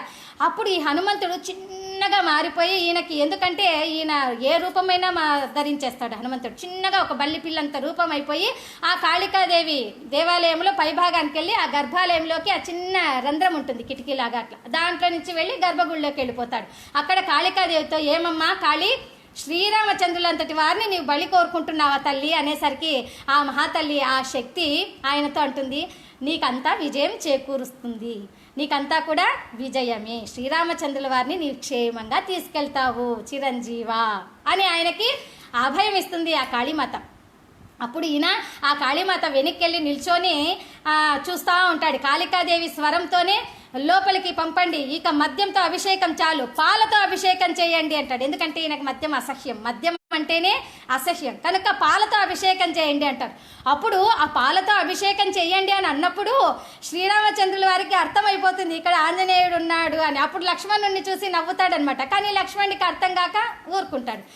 పాలతో అభిషేకం చేయండి అన్నప్పుడు ఆ మైరావణుడి సోదరుడు అహిరావణుడు ఇలా చూసుకుంటారు. మైరావణుడు ప్రశ్నార్థకంగా అహిరావణుని చూస్తే అహిరావణుడు అంటాడు, మరి శ్రీరాముల్ని మనము బలివ్వాలనుకుంటున్నాం కదా, ఆయన సాత్విక మానవుడు కదా, అందువల్ల ఈ మద్యంతో అభిషేకం వద్దని కాళీమాత పాలతో అభిషేకం చేయమంటోంది అంటారు. ఆ విధంగా ఎన్నో జరుగుతాయి పూజా కార్యక్రమాలు. ఆ విధంగా శ్రీరామ లక్ష్మణులను లోపలికి పంపించండి అని కాళీశ్వరంతో అనేసరికి రామలక్ష్మణులు లోపలికి పంపిస్తారు ఆ మైరావణ అహిరావణులు అనమాట. వాళ్ళతో కాళీకి నాకు పూజ చేయించండి కానీ కాళీదేవి కోరుకుంటుంది బలిచ్చేక ముందు. అందువని వాళ్ళు లోపలికి వెళ్తారు. అప్పుడు అక్కడ హనుమంతుడు ఆ శ్రీరామచంద్రులను తన భుజాల మీద కూర్చోబెట్టుకొని పెద్ద విశ్వరూపం అంతా ఎత్తెదిగి వాళ్ళని భుజాల మీద కూర్చోబెట్టుకొని నా యొక్క అడుగులు భద్రంగా ఇలా ఇలా అడుగులు వేసుకుంటూ వచ్చు ఆ వాకిళ్ళనంతా కూడా ధడేలమని తోసేసి ఆ వాకిళ్ళను తోసేసి మహాధైర్యంగా బలంగా బయటకు వచ్చేసరికి ఆ కంటకి తర్వాత రాక్షసులంతా కూడా ఎట్లా జరిగింది మోసం మోసం అనుకుంటే ఎట్లా జరిగింది ఎట్లా వచ్చాడు ఈ హనుమంతుడి లోపలికి మైరావణుడు ఉండేటువంటి పాతాళ లోకంలో వచ్చేంత ధైర్యం ఎవరికి ఉంది ఎలా వచ్చారు అనుకుంటా ఉంటారు. అప్పుడు రామలక్ష్మణులు వాళ్ళ దగ్గర ఉన్నటువంటి ఆ బాణాలంతా కూడా తీసి రామచంద్రుల వారు ఆయన బాణం ఇలా తీసి ఇట్లా వేస్తుంటే చెయ్యి తీసేది వేసేది కూడా కనిపించదనమాట. మనకి అంత స్పీడ్గా తిరుగుతుంది ఈ యొక్క బాణం తీసుకోవడము ఆ యొక్క విల్లుతో వేయడం అదంతా కూడా అటువంటి స్పీడ్గా వేస్తూ ఉంటారు రామచంద్రుల వారు.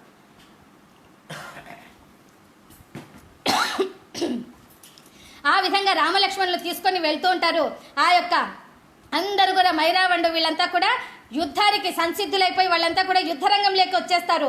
అప్పుడు పెద్ద కొండ మీద తీసుకుని వెళ్తారు.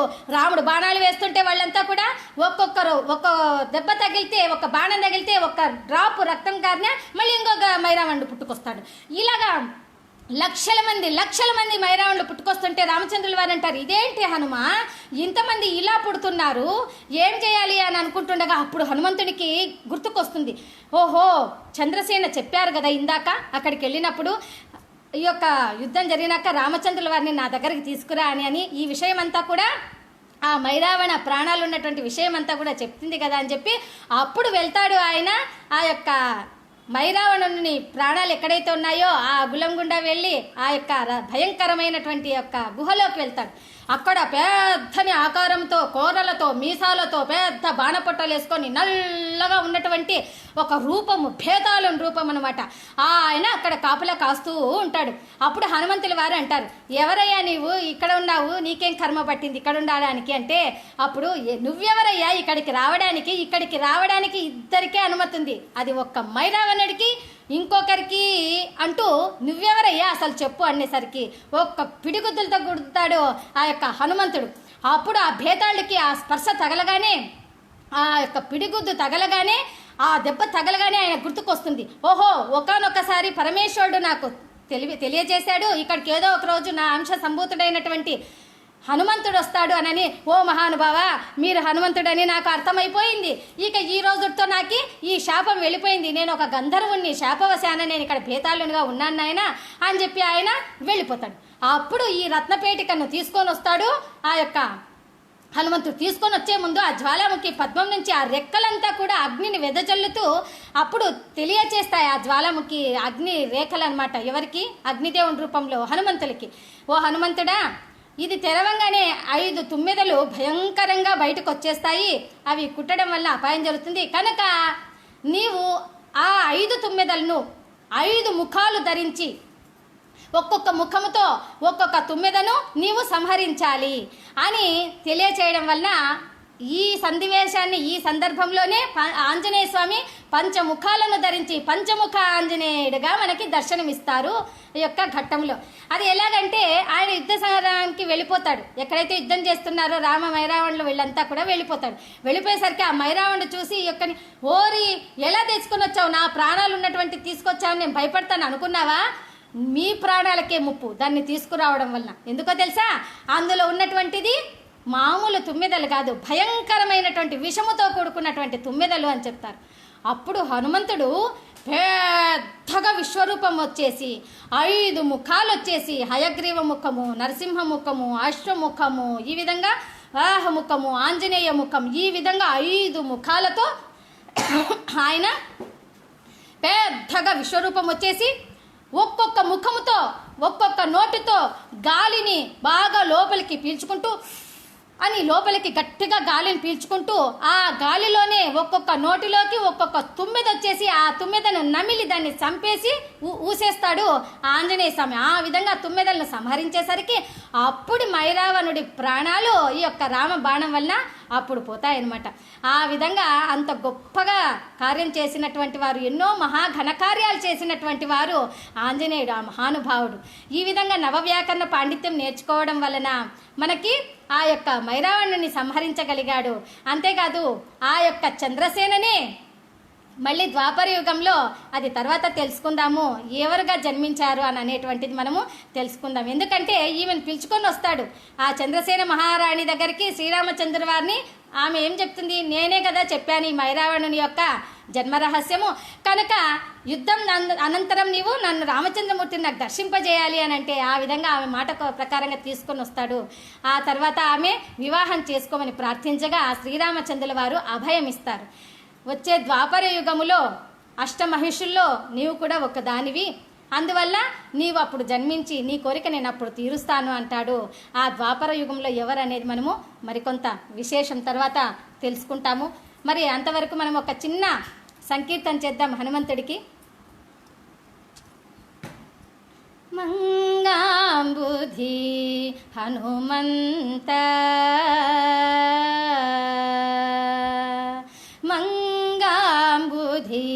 హనుమంత నీ శరణమంగ వించితిమి హనుమంత అంటూ గొప్పగా సంకీర్తన చేస్తూ ఉంటారు ప్రజలంతా కూడా ఆ హనుమంతుడికి. ఆ విధంగా ఆ హనుమంతుడికి మనం ఈ రోజుకి కూడా, ఈరోజు హనుమత్ జయంతి విశేషంగా మనము ఆయనకి సింధూర పూజలు, తమలపాకులతో పూజలు అన్నీ చేస్తారు. ఇంతకీ ఆంజనేయ స్వామికి తమలపాకులతో పూజ ఎందుకు చేస్తారు ఇప్పుడు మనం తెలుసుకుందాం. ఆంజనేయ స్వామి, ఒక్కొక్క దేవుడు మనకి ఎంతోమంది దేవతలు ఉన్న నిత్య దీప ధూప దేవారాధనలు జరిగేటువంటి వారు 108 మంది. అందుకే మనం అష్టోత్తరం కూడా 108 నామాలతో భగవంతుని అర్చిస్తూ ఉంటాం. ఒక్కో దేవుడు ఒక్కొక్క కోరికను తీరుస్తూ ఉంటారు. మాకు ఈ విధంగా పూజ చేస్తే మేము తీరుస్తాం, మాకు ఇదంటే ఇష్టము అని చెప్పి తెలియజేస్తారు. మరి లక్ష్మీదేవికి ఇష్టమైంది తామర పుష్పం, అలాగే శివునికి ఇష్టమైంది తుమ్మద, అది ఏమంటాము చిన్న వస్తుంది చూడండి పువ్వు, తుమ్మి పువ్వు ఇష్టం అనమాట విష్ణు పరమేశ్వరునికి. ఈ విధంగా ఒక్కొక్క నరసింహస్వామికి బంతి పువ్వు అంటే ఇష్టం, మందార కుసుమప్రియ లలితాదేవికి ఇష్టం మందారం. ఈ విధంగా ఒక్కో దేవకి ఒక్కొక్క పుష్పాలంటే ఇష్టం అన్నమాట. అందుకనే మనం మామూలుగా చేస్తుంటాము, కోరికలు తీరాలంటే పుణ్యం కలగాలంటే పుష్పార్చన, తాపత్రయాలు తీరాలంటే పత్రార్చన అంటుంటాం. మరి పత్రితో పూజ ఎవరికి చేస్తాం? వినాయకునికి. పత్రి పూజ అంటే వినాయకునికి ఇష్టం. అదేవిధంగా గరిక పూజ ఆయనకి ఇష్టం. మరి సూర్య భగవానునికి ఇష్టమైంది అర్కపత్రి, అంటే జిల్లేడాకులు అంటాం కదా, అర్కపత్రితో పూజ చేస్తే ఆయనకి ఇష్టం. విష్ణువుకి తులసి పత్రి. ఈ విధంగా ఆంజనేయ స్వామికి తమలపాకులతో పూజ చేస్తే ఆయనకి మహా ఇష్టం. ఎందుకంటే తమలపాకులతో పూజ చేసేది, తమలపాకు గురించి ఒక విశేషం తెలుసుకోవాలి మనం. పూర్వకాలంలో 18 రకాల సుగంధ ద్రవ్యాలు ఉండేటువంటి మాట. ఆ సుగంధ ద్రవ్యాలు అత్తరు, పన్నీరు, జవ్వాజి ఇటువంటివన్నీ సుగంధ ద్రవ్యాలు.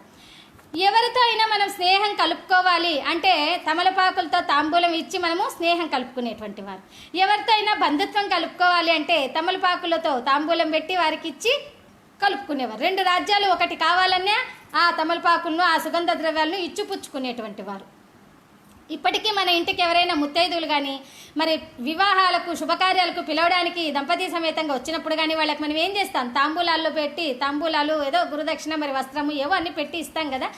మన సంస్కృతి సాంప్రదాయం అదంతా కూడా ఆ విధంగా ఇస్తూ ఉంటాం.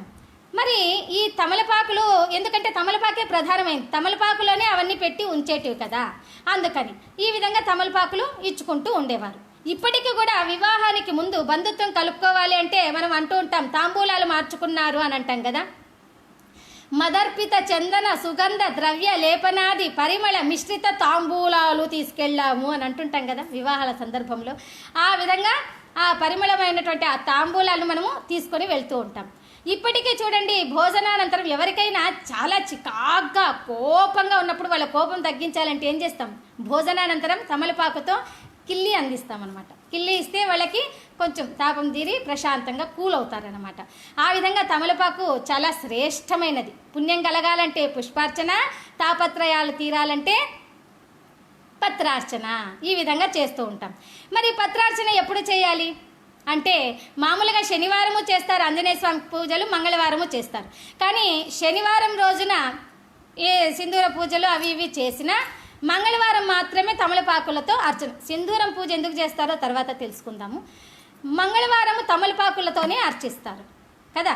మరి ఎందుకని అర్చిస్తారు తమలపాకులతో అంటే ఆయన ఎప్పుడు ఉగ్రంగా రౌద్రంగా ఉంటారు కదా హనుమంతుల వారు. అందువల్ల ఆయన కోపం తగ్గించడానికి, ఆయన శాంతంగా ఉండడానికి చల్లటి ఆ తమలపాకులతో మనము ఈ రోజుకి కూడా పూజలు చేస్తూనే ఉన్నాం. ఆ విధంగా భక్తులంతా కూడా ఆ తాపత్రయాలు తీర్చుకుంటారు. తాపత్రయాలంటే కోరికలు. కోరికలు అనంతమైనటువంటి, ఒకటి తీరితే 2 వస్తాయి, 2 తీరితే 4 వస్తాయి, 4 కోరికలు తీరితే 10 వస్తాయి. అందుకే ఒక పద్యం ఉందన్నమాట. ఏంటది అంటే, అన్నంబు దొరికితే వస్త్రంబు గోరు, వస్త్రంబు దొరికితే వనితనున్ గోరు, వనితయున్ దొరికితే ధనమున్ గోరు, ధనములు కలిగితే సంపదలు గోరు, సంపదలు దొరికితే వాహనంబులు గోరు, వాహనంబులు దొరికితే మరి ఇంకా భవనంబులు గోరు, భవనంబులు కొరితే ఆ విధంగా పదవులు కోరు, పదవులు దొరికితే ఇంకా రాజ్యాలు కోరుతారనమాట. ఒకేసారి రాజ్యాలు కోరే అంతటి వరకు వెళ్ళిపోతారు. ఆ కోరికలు అనేటువంటివి అసాధ్యమైనటువంటివి అనమాట. వారు అవి సముద్రంలో అలలు ఏ విధంగా అయితే వస్తూ ఉంటాయో ఆ విధంగా వస్తుంటాయి ఆ కోరికలంతా కూడా. ఆ కోరికలను తీర్చేటువంటి వారు హనుమంతుడు. ఈరోజు హనుమత్ జయంతి సందర్భంగా తమలపాకులతో కూడా ఆ యొక్క భగవానునికి, సూర్య భగవాను పుత్రుడైనటువంటి ఆ సూర్యుని శిష్యుడైనటువంటి హనుమంతునికి మనము పూజలు చేస్తూ ఉన్నాం. మరి ఈనాటికి ఈ కాలంలో కూడా ఏ ఇంట చూచినా కూడా ఆ హనుమంతుని విశేషంగా భజన చేస్తూ ఉంటారనమాట. జయ హనుమాన్ జయ హనుమాన్ జయ జయ జయ జయ జయ హనుమాన్, అంజని పుత్ర జయ హనుమాన్, అతి బలవంత జయ హనుమాన్, వాయుపుత్ర జయ హనుమాన్, వానర వీర జయ హనుమాన్, జయ హనుమాన్ జయ హనుమాన్, జ్ఞారతిరాయ జయ హనుమాన్. ఈ విధంగా భజన చేస్తుంటారు హనుమత్ జయంతి సందర్భంగా విశ్వమంతా కూడా. ఆ విధంగా మరి శనివారం రోజు ఏ విధంగా మనం ఎందుకని పూజ చేస్తున్నాం? మంగళవారం పూజ చేస్తున్నాం హనుమంతునికి, శనివారం కూడా పూజ చేస్తున్నాం. శనివారం రోజు ఆయన జన్మించినటువంటిది శనివారమే. ఆంజనేయ స్వామి జన్మించినటువంటి రోజు శనివారం. సూర్యుని యొక్క రంగు ఆరెంజ్ కలర్ అనమాట. అదేవిధంగా మరి మంగళవారం కూడా, మంగళవారం అంటే కుజుడు అనమాట. మంగళుడు అంటే కుజుడు, ఆయన రంగు కూడా ఆరెంజ్ కలరే. ఈ ఆంజనేయ స్వామి కూడా సింధూర వర్ణంలోనే ఉంటాడు, ఈయన కూడా ఆరెంజ్ కలర్లోనే ఉంటాడు. అందుకని భూమి పుత్రుడైనటువంటి ఆ మంగళుడు ఆరెంజ్ కలర్లోనే ఉన్నటువంటి సందర్భంగా ఈయనకి సింధూర ధారణ, సింధూరంతో పూజ చేసి ఆ సింధూరాన్ని మనం కూడా పెట్టుకుంటూ ఉంటాం ఆయన రక్ష కలగాలని. సింధూరం అంటే ఆయనకు అంత ఇష్టం. ఎందుకో ఎంత ఇష్టం అంటే, ఒకానొకసారి ఆ అరణ్యవాసం పూర్తి అయినాక వాళ్ళు అయోధ్యకు వస్తారు. సీతారామ లక్ష్మణులు అయోధ్యకు వచ్చినప్పుడు ఈ సుమిత్ర, కౌసల్య మహారాణులు రాజా బలమంతా కూడా వెళ్ళి వాళ్ళను క్షేమ సమాచారాలు అడిగి కుశలం అయిన తర్వాత ఈ అత్త వాళ్ళందరూ కూడా రాణులు, మహారాణులు ముగ్గురు కోడల్ని, సీతామాతని దగ్గర తీసుకొని ఆలింగనం చేసుకొని వాళ్ళని సంతోషంగా సాదరంగా తీసుకొని వెళ్తారు రాజ్యానికి. ఆ రాజ్యంలోకి తీసుకెళ్ళిన తర్వాత హాయిగా భోజనాలు అయిన తర్వాత మహర్షులంతా మధ్యాహ్నం పూట సమావేశమై మాట్లాడుతుంటారు. ఓ మహానుభావ రామచంద్ర, ఇన్ని సంవత్సరాలకు నీవు వచ్చావయ్యా, జనులంతా మీ యొక్క రాక కోసం మీరు సింహాసనాన్ని అధిష్ఠించితే చూడాలని జనులంతా కోరుకుంటున్నారు. కనుక ఆ రాజ్య పట్టాభిషేకంకు ముందు మరి కష్టాలన్నీ పోయాయి కదా, ఆ కష్టాలన్నీ పోయినాక సుఖంగా ఉన్నప్పుడు ఒక యజ్ఞం చేయాలి, సుఖ సంతోషాలతో ఉన్నప్పుడు హోమాలు చేయాలి అని చెప్పినప్పుడు, సరే దానికేముంది గురువర్యులు, మీరు ఇంతగా చెప్పాలా, హోమానికి అంతా సిద్ధం చేయండి, రేపు మధ్యాహ్నం 12ంటికి కదా సింహాసనాన్ని అధిష్ఠించేది, మరి ఆ లోపల రేపు పొద్దున్నే 6 గంటలకే మనం హోమం జరిపిద్దాము, హోమానికి అన్ని ఏర్పాటు చేయండి అని చెప్తారు రామచంద్రుల వారు. అలాగే అనుకున్నట్లుగానే మరుసటి రోజున హోమానికి అంతా ఏర్పాటు చేస్తారు. మరి రామచంద్రుల వారేమో చక్కగా నామం దిద్దుకొని, మరి కండువా వేసుకొని, ఉత్తరీయం వేసుకొని, మంచిగా పంచగట్టుకొని రామచంద్రుల వారేమో హోమం దగ్గరికి తొందరగా వచ్చేస్తారు. మరి సీతామాత అన్ని అలంకారం చేసుకుంటూ 7 వారాల నగలు పెట్టుకుంటూ ఆమె సీతామాత తయారై ముస్తాబవుతా ఉంటుంది. ఇంకా రాలేదు. అప్పుడు మహర్షులు అంటారు శ్రీరామచంద్రుల వారితో, మహానుభావ సీతామాత ఇంకా రాలేదు, హోమం దగ్గరికి ఆమెతోనే దీపారాధన చేయించాలి, ఆమెతోనే హోమంలో స్త్రీతోనే వెలిగించాలి, ప్రజ్వలన చేయించాలి. అప్పుడే హోమం నిర్విఘ్నంగా సాగుతుంది, విజయవంతంగా సమాప్తం అవుతుంది ఏ కార్యమైనా కూడా. అందువల్ల స్త్రీ చేతనే దీపారాధన చేయించాలి, సీతామాతను తొందరగా పిలిపించండి అంటారు. అప్పుడు రాముల వారు హనుమంతునికి ఆ యొక్క బాధ్యతను పెడతారనమాట. ఓ ఆంజనేయ, నీ వెళ్ళి సీతాభవంతికి వెళ్ళి నీవు ఆమెను పిలుచుకొని రా అని చెప్పి వెళ్తారు. అప్పుడు సీతామాత భవంతికి వెళ్ళేసరికి హనుమంతుడు అక్కడ సీతామాత ఒక నిలువుటద్దం ముందర నిలబడుకొని ఆవిడ చక్కగా సింధూరము అంతా కూడా పెట్టుకుంటా ఉంటుంది. ఆ సీతామాత నుదుటిన కుంకుమ పెట్టుకొని సింధూరం పెట్టుకుంటా ఉంటుంది. అక్కడ పెట్టుకుంటున్నప్పుడు అప్పుడు హనుమంతుడు ఇలా చూస్తూ ఉంటాడు సింధూరం పెట్టుకుంటుంటే. సరే అని చెప్పి ఇక హోమం దగ్గరికి అనేసరికి ఆంజనేయుని వెంటనే ఆమె కూడా వెళ్ళిపోతూ ఉంటుంది. సీతామాత అడుగులేస్తూ వెనకల వస్తూ ఉంటుంది అనమాట. అప్పుడు ఆంజనేయ స్వామి సీతామాతను అడుగుతారు, అమ్మా మీరు కుంకుమ పెట్టుకున్నారు కదా, తర్వాత కూడా సింధూరాన్ని ఎందుకని పెట్టుకున్నారు అని అడుగుతాడు ఆంజనేయ స్వామి. అప్పుడు సీతామాత చెప్తుంది, సింధూరంని ధరించడం వల్ల పుణ్యస్త్రీ తన భర్తకి శత్రుజయం, విజయం, ఆ తర్వాత దీర్ఘాయువు కలుగుతుంది. అందువల్ల నేను సింధూరం పెట్టుకున్నాను, చిన్నగా సింధూరం పెట్టుకున్నాను. అప్పుడు హనుమంతుడు అనుకుంటారు, ఇంత చిన్న సింధూరం పెట్టుకుంటే ఇంత గొప్ప శక్తి, మా రామచంద్రుల వారికి అంత ఆయుష్ పెరుగుతుందా అని చెప్పి అనుకుంటాడు. ఓహో ఇలాగా అనుకుంటాడు. సరే ఇంకా హోమంకి వచ్చేస్తారు. హోమం దగ్గరికి ఆ యొక్క సభా మండపం దగ్గరికి ఆమె సీతామాత ఏమో హోమ కార్యక్రమాల్లో రామచంద్రులు సీతామాత వాళ్ళంతా ఉంటారు. ఇప్పుడు ఈ హనుమంతుడికి ఒక ఐడియా వస్తుంది. వెళ్ళిపోతాడు, చర్రని వెళ్ళిపోతాడు హనుమంతుడు. వెళ్ళిపోయి సింధూరాన్నంతా ఒంటికి రాసుకునేస్తాడు. అది ఒక దగ్గర రాసుకునేసరికి ఇంకో దగ్గర ఆరిపోయి రాలిపోతుంది అనమాట. అప్పుడు ఇలా కాదు, నీటితో కలిపితే రాలిపోతుందని తైలంలో కలుపుతాడు ఆ యొక్క సింధూరాన్ని అనమాట. తైలంతో కలిపి ఒళ్ళంతా కొంచెం కూడా గ్యాప్ లేకుండా ఒళ్ళంతా రాసుకునేస్తారు ఆంజనేయ స్వామి. రాసుకునేసి ఇక్కడ ఈ సభా మండపం దగ్గర ఎలా ఉంటారంటే జనాలంతా కొన్ని లక్షల మంది ఎప్పుడెప్పుడు శ్రీరామచంద్రులు వస్తారా, శ్రీరామరాజ్యం ఎప్పుడు వస్తుందా అని మనకు కూడా రామరాజ్యం రావాలండి. మనం కూడా రామరాజ్యం రావాలని భక్తులంతా కోరుకోవాలి. ఎందుకంటే కొన్ని కోట్ల జనాభా ఉన్నటువంటి మన భారతదేశంలో ప్రతి ఒక్కరూ ప్రతిరోజు 11 సార్లైనా కనీసం శ్రీరామ శ్రీరామ అని నామజపం చేస్తే ఎందుకు రాదండి రామరాజ్యం కదా. కొన్ని కోట్ల సార్లు రామనామ జపం చేసినట్లు అవుతుంది. ఆయనకి మహాప్రీతి ఆంజనేయ స్వామి కూడా రామనామ జపం జరుగుతూ ఉంటే ఆ విధంగా తీసుకొని వస్తారు. మరి ఆంజనేయ స్వామి ఆ విధంగా భక్తులంతా చూస్తూ ఉంటే రామచంద్రుల వారిని కన్ను ఆర్పకుండా తన్మయత్వంతో చాలా సంతోషంగా ఆనందంగా తన్మయులైపోయి చూస్తూ ఉంటారు. అందరూ పిన్ డ్రాప్ సైలెన్స్గా చూస్తూ ఉంటారు శ్రీరామచంద్రుల వారిని. చూస్తుంటే అప్పుడు హనుమంతుడు ఒళ్ళంతా సింధూరం రంగు వేసుకొని ఒక్క దూకుతాడు. అక్కడికి ఎగిరి ఎగిరి దూకి వస్తాడు. అందరూ కూడా పక్కుమన్నవుతారు ఆ లక్షల మంది జనం అంతా కూడా. అప్పుడు రామచంద్రుల వారు చూసి, ఏంటి హనుమా, ఏమిటి అవతారం, ఏంటి విశేషం, ఏంటి ఇలా వచ్చావు అని అడుగుతారు. అప్పుడు శ్రీరామచంద్రుల వారు అడిగేసరికి ఆ హనుమంతుల వారు అంటారు, ఓ మహానుభావ, ఉదయం సీతామాత చెప్పింది చిన్న సింధూరం పెట్టుకుంటేనే మీకు దీర్ఘాయువు కలుగుతుందని, మీకు శత్రుజయం ఉండదని, విజయం చేకూరుతుందని, అందుకని నేను ఒళ్ళంతా రాసుకుంటే మీకు ఇంకా విజయంగా ఉంటారు కదా, మీకు ఇంకా దీర్ఘాయువుగా ఉంటారు కదా, మీకోసమే నేను ఇలా చేశాను అనేసరికి ఆ హనుమంతుని భక్తికి మెచ్చుకొని శ్రీరామచంద్రుల వారు గొప్ప ఆలింగనం చేసుకుంటారనమాట. సీతామాతకు తప్ప ఇంకెవ్వరికీ దొరకని శ్రీరామ ఆలింగనం ఒక్క హనుమంతునికే దొరుకుతుంది. అప్పుడప్పుడు అదే ఒక్కొక్క సందర్భాల్లో అనమాట. ఆ గొప్పనైనటువంటి ఆ అదృష్టాన్ని నోచుకున్నటువంటి వాడు ఆంజనేయుడు. ఆ విధంగా సింధూరాన్ని, అందుకనే ఇప్పటికి కూడా మనం ఆయనకి సింధూరాన్ని పూజ చేసి ఆయన విగ్రహానికి అంతా పూసి ఆ సింధూరాన్ని మనం కూడా ఒక తమలపాకులో పెట్టుకొని ఇంటికి తెచ్చుకొని రోజు కూడా సింధూర ధారణం ఇప్పటికీ కూడా చేస్తుంటారు భక్తులంతా కూడా.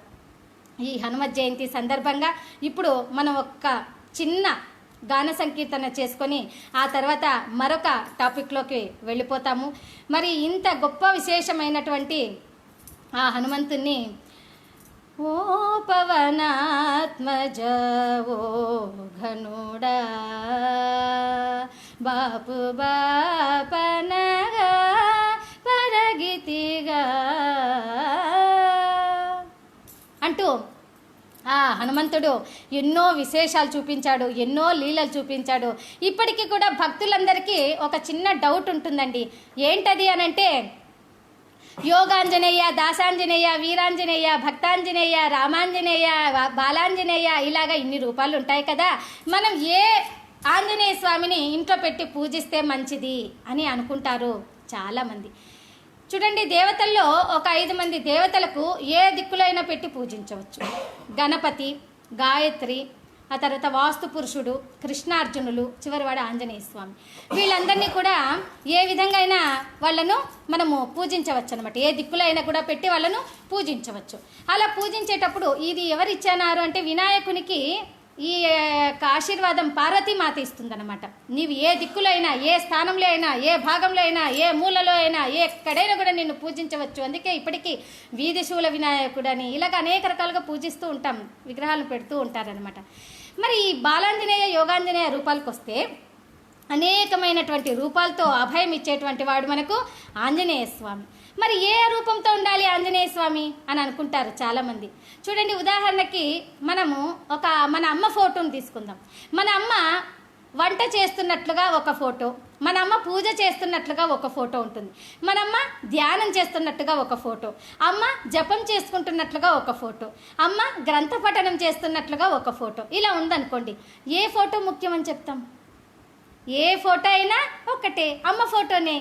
అమ్మ పూజ చేస్తున్నా, అమ్మ గోరుముద్దలు తినిపిస్తున్నట్లుగా ఉన్న ఫోటో అయినా, అమ్మ విద్య నేర్పుతున్నట్లు ఉండే ఫోటో అయినా, ఏ ఫోటో అయినా మనకి అమ్మ ఫోటోనే కదా. అలాగే ఆంజనేయ స్వామి విషయంలో కూడా బాలాంజనేయ, యోగాంజనేయ, రామాంజనేయ, దాసాంజనేయ, వీరాంజనేయ, ఏ ఆంజనేయ స్వామి అయినా కూడా ఒక్కటే పెట్టుకోవచ్చు. ఏ ఆంజనేయునైనా మనము పూజించవచ్చును. కాకపోతే ఎక్కడ పెడితే ఏంటి విశేషం అనేది కొంచెం తెలుసుకుందాం. ఆంజనేయ స్వామి ఫోటో గుమ్మం బయట పెట్టామనుకోండి, మనకి ఏ దుష్టశక్తులు లోపలికి రాకుండా ఆయన రక్షిస్తాడు. గుమ్మం లోపల పెట్టామనుకోండి, ఎవరైనా చెడ్డ బుద్ధి ఉన్నటువంటి వారు మన ఇంట్లోకి వచ్చినా వాళ్ళు మనకు మంచే చేసి వెళ్తారు తప్ప చెడ్డ చేయలేరు. ఆ విధంగా మరి మెయిన్ హాల్లో పెట్టామనుకోండి ఆంజనేయ స్వామి ఫోటోని, ఆ రోజు అంతా కూడా మనము ఆయన చూస్తూ ప్రశాంతమైన మంచి ఆలోచనలతో ఉంటారు భక్తులు. అదేవిధంగా వంటగదిలో ఉంచామనుకోండి ఆంజనేయ స్వామి ఫోటోను, లేదా డైనింగ్ రూమ్లో ఉంచామనుకోండి ఆంజనేయ స్వామిని ఫోటోను, ఆ భక్తులకి మహాశరీర సౌష్ఠవం, మహాబలంగా ఉంటారు ఆ భక్తులు.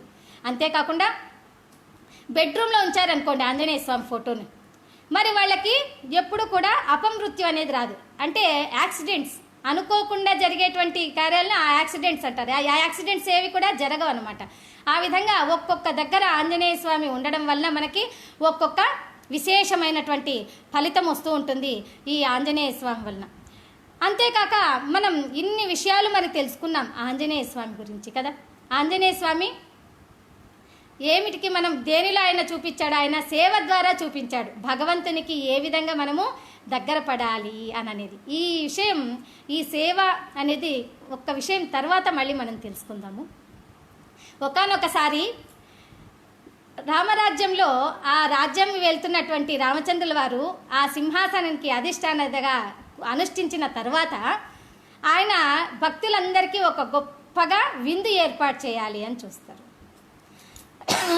ఆ విందుకు అనేకమైనటువంటి కార్యక్రమాలు అన్నీ కూడా ఆంజనేయ స్వామి ముందుండి చూసుకుంటారనమాట. ఏ విధంగా అంటే అక్కడ చలువ పందిళ్ళు వేయించడము, ఇవంతా.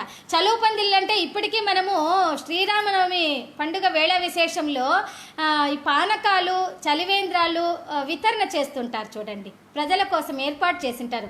ఆ పైన వెదురుతో చేసినటువంటివి అవంతా కూడా చలువ పందిళ్ళు అంటాము. ఆ తాటాకులు పరిచి, అరటి పట్టలు పరిచి, ఇదంతా చల్లగా ఉండడం కోసం కిందంతా ఇసుక వేసి ఉంటారు. అది హనుమంతునికి చాలా ఇష్టం అలా చేస్తే. అందుకే ఈనాటికి కూడా వైశాఖ మాసంలో చలివేంద్రాలు ఏర్పాటు చేస్తున్నారంటే ఇప్పటికీ అలాగే చేస్తారనమాట. ఆ విధంగా హనుమంతుల వారు చలువ పందిళ్ళు అంతా వేసి అన్ని విషయాలు ముందుండి దగ్గరుండి అన్నీ చూసుకుంటూ ఉంటారనమాట. అప్పుడు ఈ సీతామాత చూస్తుంది, హనుమంతుడు ఎంత కష్టపడుతున్నాడు, ప్రజల కోసం భక్తుల కోసం ఎంత కార్యక్రమాలు ముందుండి చేస్తున్నాడు. ఈయనకి ఫస్ట్ పాపం ఆకలి తీర్చాలి అని అనుకుంటుంది సీతామాత.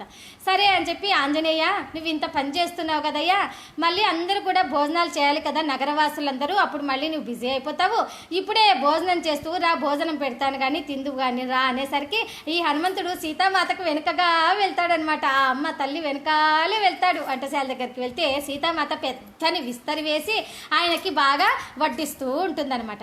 వడ్డిస్తుంటే ప్రజల కోసం, కొన్ని లక్షల మంది ప్రజల కోసం చేసిన వడ్డనంతా కూడా పదార్థాలన్నీ తినేస్తూనే ఉంటాడు. ఆమె వడ్డించడం ఆలస్యం, హనుమంతుడు తినేస్తాడు. ఆమె వడ్డించడం ఆలస్యం, హనుమంతుడు తినేస్తాడు. ఆబరగా తినేస్తూ ఉంటే ఈమెకి చాలా ఆశ్చర్యమవుతుంది. ఇదేంటిది, భక్తుల కోసం చేసిన గంగాళాలంతా కూడా ఆహార పదార్థాలన్నీ అయిపోతున్నాయని ఆమెకు ఆశ్చర్యం వేసి తొందరగా గబగబా నడిచి శ్రీరాముల దగ్గరికి వెళ్ళిపోతుంది.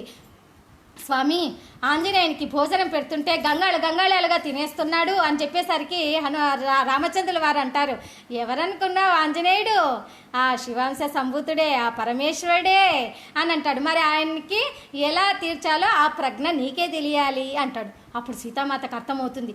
వచ్చి ఆంజనేయ స్వామికి వెనుక వైపుగా ఉండి, ఓ పరమేశ్వరా, నీవెవరో నేను తెలుసుకున్నానయ్యా, ఇక నీ ఆకలిని తగ్గించు, మాకు పరువు నిలపవయ్యా హనుమంత అని వేడుకుంటుందన్నమాట. ఓ పరమేశ్వరా అని శంకర శశిధర గజ చర్మాంబర గంగాధర హర సుందర స్మరహర గౌరి మనోహర జయ మృత్యుంజయ అని ఆ పరమేశ్వరుని వేడుకునేసరికి ఆయన బ్రేమని తృప్తిగా త్రేంచుతాడు ఆంజనేయ స్వామి.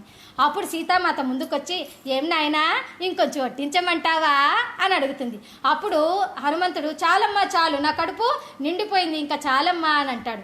అప్పుడు సీతామాత ఆ పరమేశ్వరుని పత్ని అయినటువంటి ఆ అన్నపూర్ణేశ్వరిని ప్రార్థించి ఆ గంగాళాలు మొత్తం మళ్ళీ పదార్థాలతో నింపేస్తుందనమాట. అప్పుడు ఆ విధంగా లోకల్ భక్తులందరికీ కూడా బంతులుగా వడ్డనలు సాగుతుంటాయి. బంతులు అంటే ఒకవైపున కొంతమంది భక్తులు, ఇంకో వైపున కొంతమంది భక్తులు కూర్చుని ఉంటారనమాట. ఎదురెదురుగా కూర్చుని భోజనాలు చేస్తుంటారు. దీన్ని పంక్తి, బంతి, పంక్తి అని అంటూ ఉంటారు వాడుక భాషలు. ఈ విధంగా భోజనాలు చేస్తున్నప్పుడు వానరులంతా లంకకు వచ్చి సీతామాత కోసం చాలా కష్టపడినారు కదా, వాళ్ళను తృప్తిపరచాలి అని సీతామాత ఏం చేస్తుందంటే వానరులకు ఇష్టమైనటువంటివి ఆ ఉస్తికాయలతో పదార్థాలు చేసి పెడతారనమాట. ఉస్తికాయలు అంటే మనం ఆనపకాయలు అంటాం. సంక్రాంతి సమయంలో పిల్లలకి భోగి పళ్ళు పోస్తారు చూడండి. చిట్టి చిట్టి భోగి పళ్ళు, చిట్టి తలపై భోగి పళ్ళు, ఆకు పచ్చని ఆనపకాయలు, ఎర్రని రేగు పళ్ళు, ఈ విధంగా ఆ ఆనపకాయలు అనమాట. అవంతా ఎలా ఉంటాయి అనంటే ఇలా ఒత్తితే వాటిని తుప్పుమని అవి విత్తు పైకి ఎగిరిపోతుంది. విత్తు పైకి ఎగిరిపోయి చేతిలో పొట్టు మాత్రం నిలబడిపోతుంది అనమాట. మన చేతిలో పొట్టు నిలబడుతుంది, తుప్పు పైకి ఎగిరిపోతుంది. అలాగా వడ్డించేసరికి వానర్లకంతా ఇష్టమని పాపం సీతామాత కష్టపడి చేయిస్తే ఈ పంక్తిలో ఉన్నటువంటి ఒక చిన్న వానరుడు ఏం చేస్తాడంటే దాన్ని తీసుకొని వింతగా ఉన్నటువంటి ఆ ఉస్తికాయని ఇట్లా పట్టుకొని ఇలా ఒత్తుతాడు. ఒత్తేసరికి ఆ విత్తు ఇట్లా పైకి ఎగిరిపోతుంది. అరే ఎంత బాగా ఒత్తాను, ఎంత బాగా ఎగిరిందని మళ్ళీ ఇంకోటి తీసుకొని ఇంకోటి ఒత్తుతాడు. అది పైకి ఎగిరిపోతుంది. ఆ పక్కన ఉన్నటువంటి వాడు చూసి, ఓహో నువ్వేనా ఎగిరేసేది, నేను ఇంకొంచెం పైకి ఎగిరేస్తానని ఇంకొక విత్తు తీసుకొని ఇంకొంచెం పైకి ఎగిరేస్తాడు. అరే ఆ వైపున పంక్తిలో ఉన్నటువంటి వారు ఇలా పైకి ఎగిరేస్తున్నారు, మేము కూడా ఇలాగే ఎగిరేస్తామని ఇంకొక వైపు ఉన్నటువంటి వాళ్ళు కూడా ఎగిరేస్తారు. అప్పుడు ఆ ఇంకొక చిన్న వానరుడు ఏం చేస్తాడంటే, హట్ నువ్వేనా ఇలా పైకి ఎగిరేది, నీకంటే నేను పైకి ఎగురుతా, ఒక చిన్న విత్తువైన నువ్వే ఎగిరితే నాకు సాహసం లేదనుకున్నావా, ధైర్యం లేవననుకున్నావా అని ఆ చిన్న వానరుడు ఏం చేస్తాడంటే ఎగురుతాడు పైకి ఎగిరేసరికి ఇంకో వానరుడు చూసి నీకంటే నేను ఇంకా పైకి ఎగురుతానని ఇంకా పైకి ఎగురుతారు. అప్పుడు ఇంకో వానరుడు ఇంకొంచెం పైకి ఎగురుతారు. అరే వీళ్ళంతా ఎగురుతున్నారని ఈ పక్క పంక్తిలో వాళ్ళు కూడా పైకంతా ఎగురుతా దుంకుతా ఇంకా చెప్పాలా వానరుల చేష్టలు.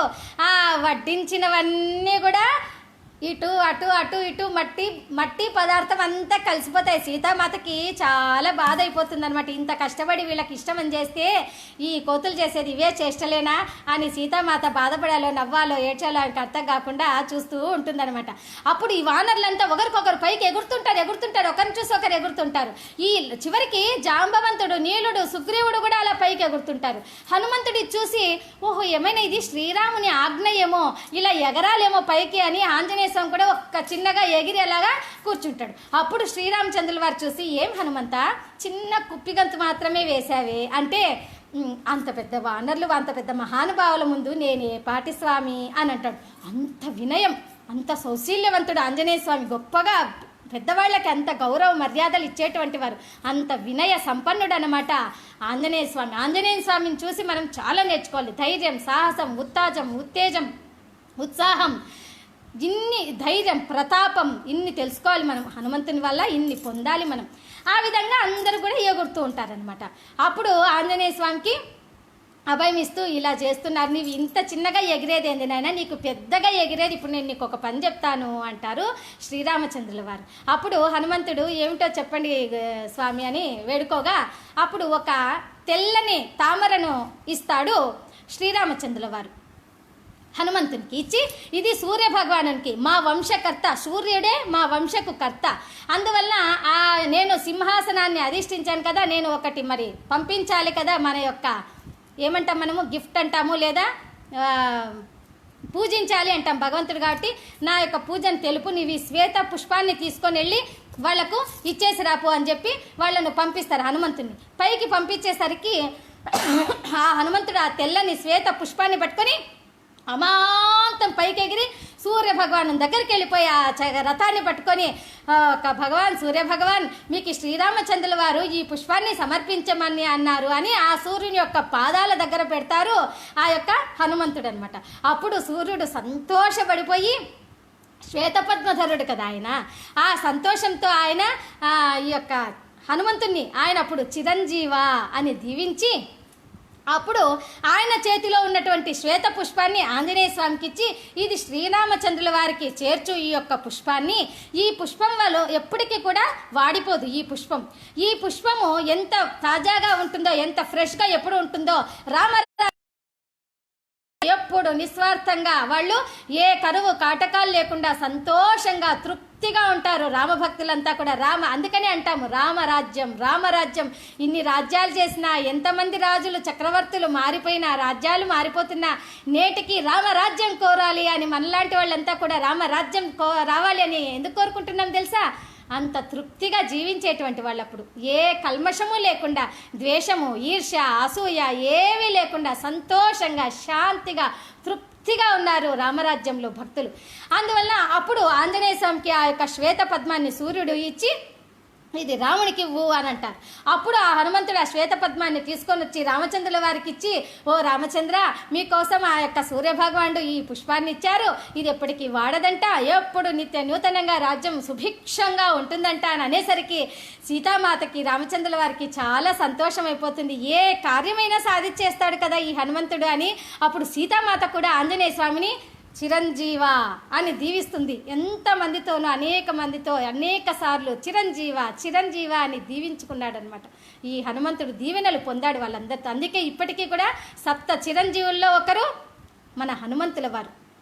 ఆ విధంగా ఆంజనేయ స్వామి చిరంజీవ అని పొందారనమాట. అంత సంతోషంగా, అంత తృప్తిగా జీవించింది సీతామాత.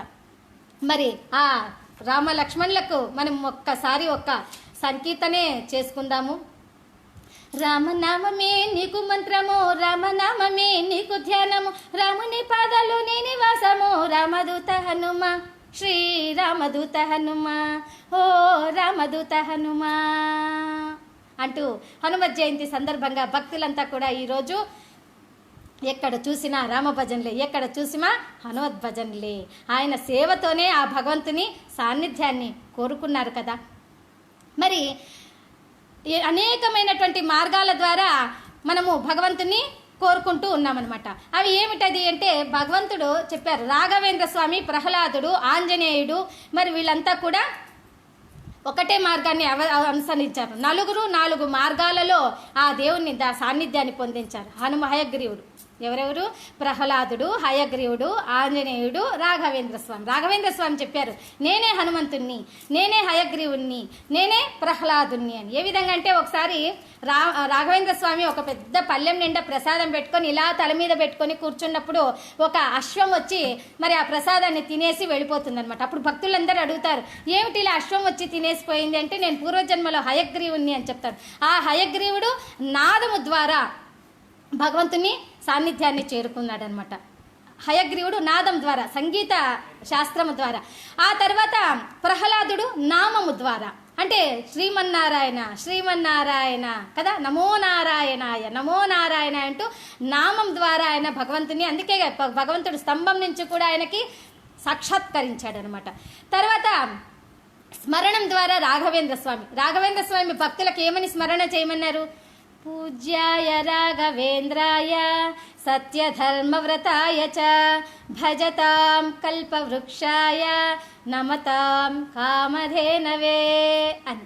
ఏంటి దీని అర్థం అంటే, సత్యధర్మ అనేటువంటి వ్రతాలను చేపట్టి భక్తులు ఎవరైతే రాఘవేంద్ర స్వామిని పూజిస్తున్నారో, భజిస్తున్నారో, వాళ్ళకు ఆ భగవంతుడే కామధేనువులాగా, కల్పవృక్షంలాగా వాళ్ళ కోరికలను తీరుస్తున్నాడు అని స్మరణ ద్వారా ఆయన తెలియచేశాడనమాట రాఘవేంద్ర స్వామి. ఇక ఆ తర్వాత ఆంజనేయుడు సేవ. ఇక మనం తెలుసు, సుందరకాండలో కూడా ఆయన ఎంత సేవ చేసింది. మరి రామాయణంలో అనేక విషయాల్లో సేవ ద్వారా ఏ విధంగా ఆయన దగ్గరైనాడు హనుమంతుడు అనేది, ఈ విషయాలంతా కూడా మనము తెలుసుకున్నాము. మరి అందుకనే ఇప్పటికీ కూడా మనము భగవంతుని నాదం, నామం, సేవ, స్మరణ, వీటితోనే భగవంతుని మనము చేరుకోవాలి, భగవంతుని ధ్యానించాలి. ఈ రోజున ఈ విశేషమైనటువంటి సమయంలో, గొప్ప విశేషమైనటువంటి రోజున ప్రపంచాన్నంతా కూడా అల్లకల్లోలం చేస్తున్నటువంటి ఈ కరోనా వైరస్ నుంచి లోక కళ్యాణార్థం కోసం విజయీభవ అంటూ వాళ్ళు విజయం చేకూరాలని మన విజయీభవ వారు ఇటువంటి కార్యక్రమాల్లో మరి మాకు బోధించడానికి అవకాశాన్ని కల్పించి, భక్తులంతా కూడా వినడానికి అవకాశాన్ని కల్పించినటువంటి వారికి ధన్యవాదాలు తెలుపుకుంటూ, ఈ యొక్క కార్యక్రమం చూచినటువంటి వారందరికీ కూడా హనుమంతుని కృపా కటాక్షములు మెండుగా భగవంతుని యొక్క కోరికలు ఉండాలని అందరికీ కూడా, అందరి తరపున నేను ఆ యొక్క హనుమంతుని కోరుకుంటూ, ఆధ్యాత్మిక ప్రవచకులము, వాసవి జీవిత పురాణ ప్రవచనములు మరియు మొదలగు అనేక సమస్త దేవతా పురాణ ప్రవచనములను బోధిస్తూ ఉంటాం. గాన కచేరీలు, సంగీత కచేరీలతో ఆ భగవంతుని వేడుకుంటూ ఉండేటువంటి ఆ యొక్క శ్రీ సత్యదీప ఆనంద Saraswati Gana Sankeertana foundations founder and chairman Polamada Satyadeepa Krishna ఆధ్యాత్మిక ప్రవచకులము. మరిన్ని సమాచారముల కోసం, ఆధ్యాత్మికమైనటువంటి సమాచారముల కోసం యూట్యూబ్లో కొన్ని వీడియోస్ అప్లోడ్ చేసి ఉన్నాము. ఆ వీడియోస్ కూడా మీరు చూచి తరించవచ్చును. భగవత్తుని విశేషాలంతా కూడాను వాసవి చరిత్ర బై పొలమడ సత్యదీప అనేటువంటి యూట్యూబ్ లింక్ ద్వారా మీరు ఆ యొక్క విశేషాలంతా కూడా మీరు తెలుసుకొనవచ్చును.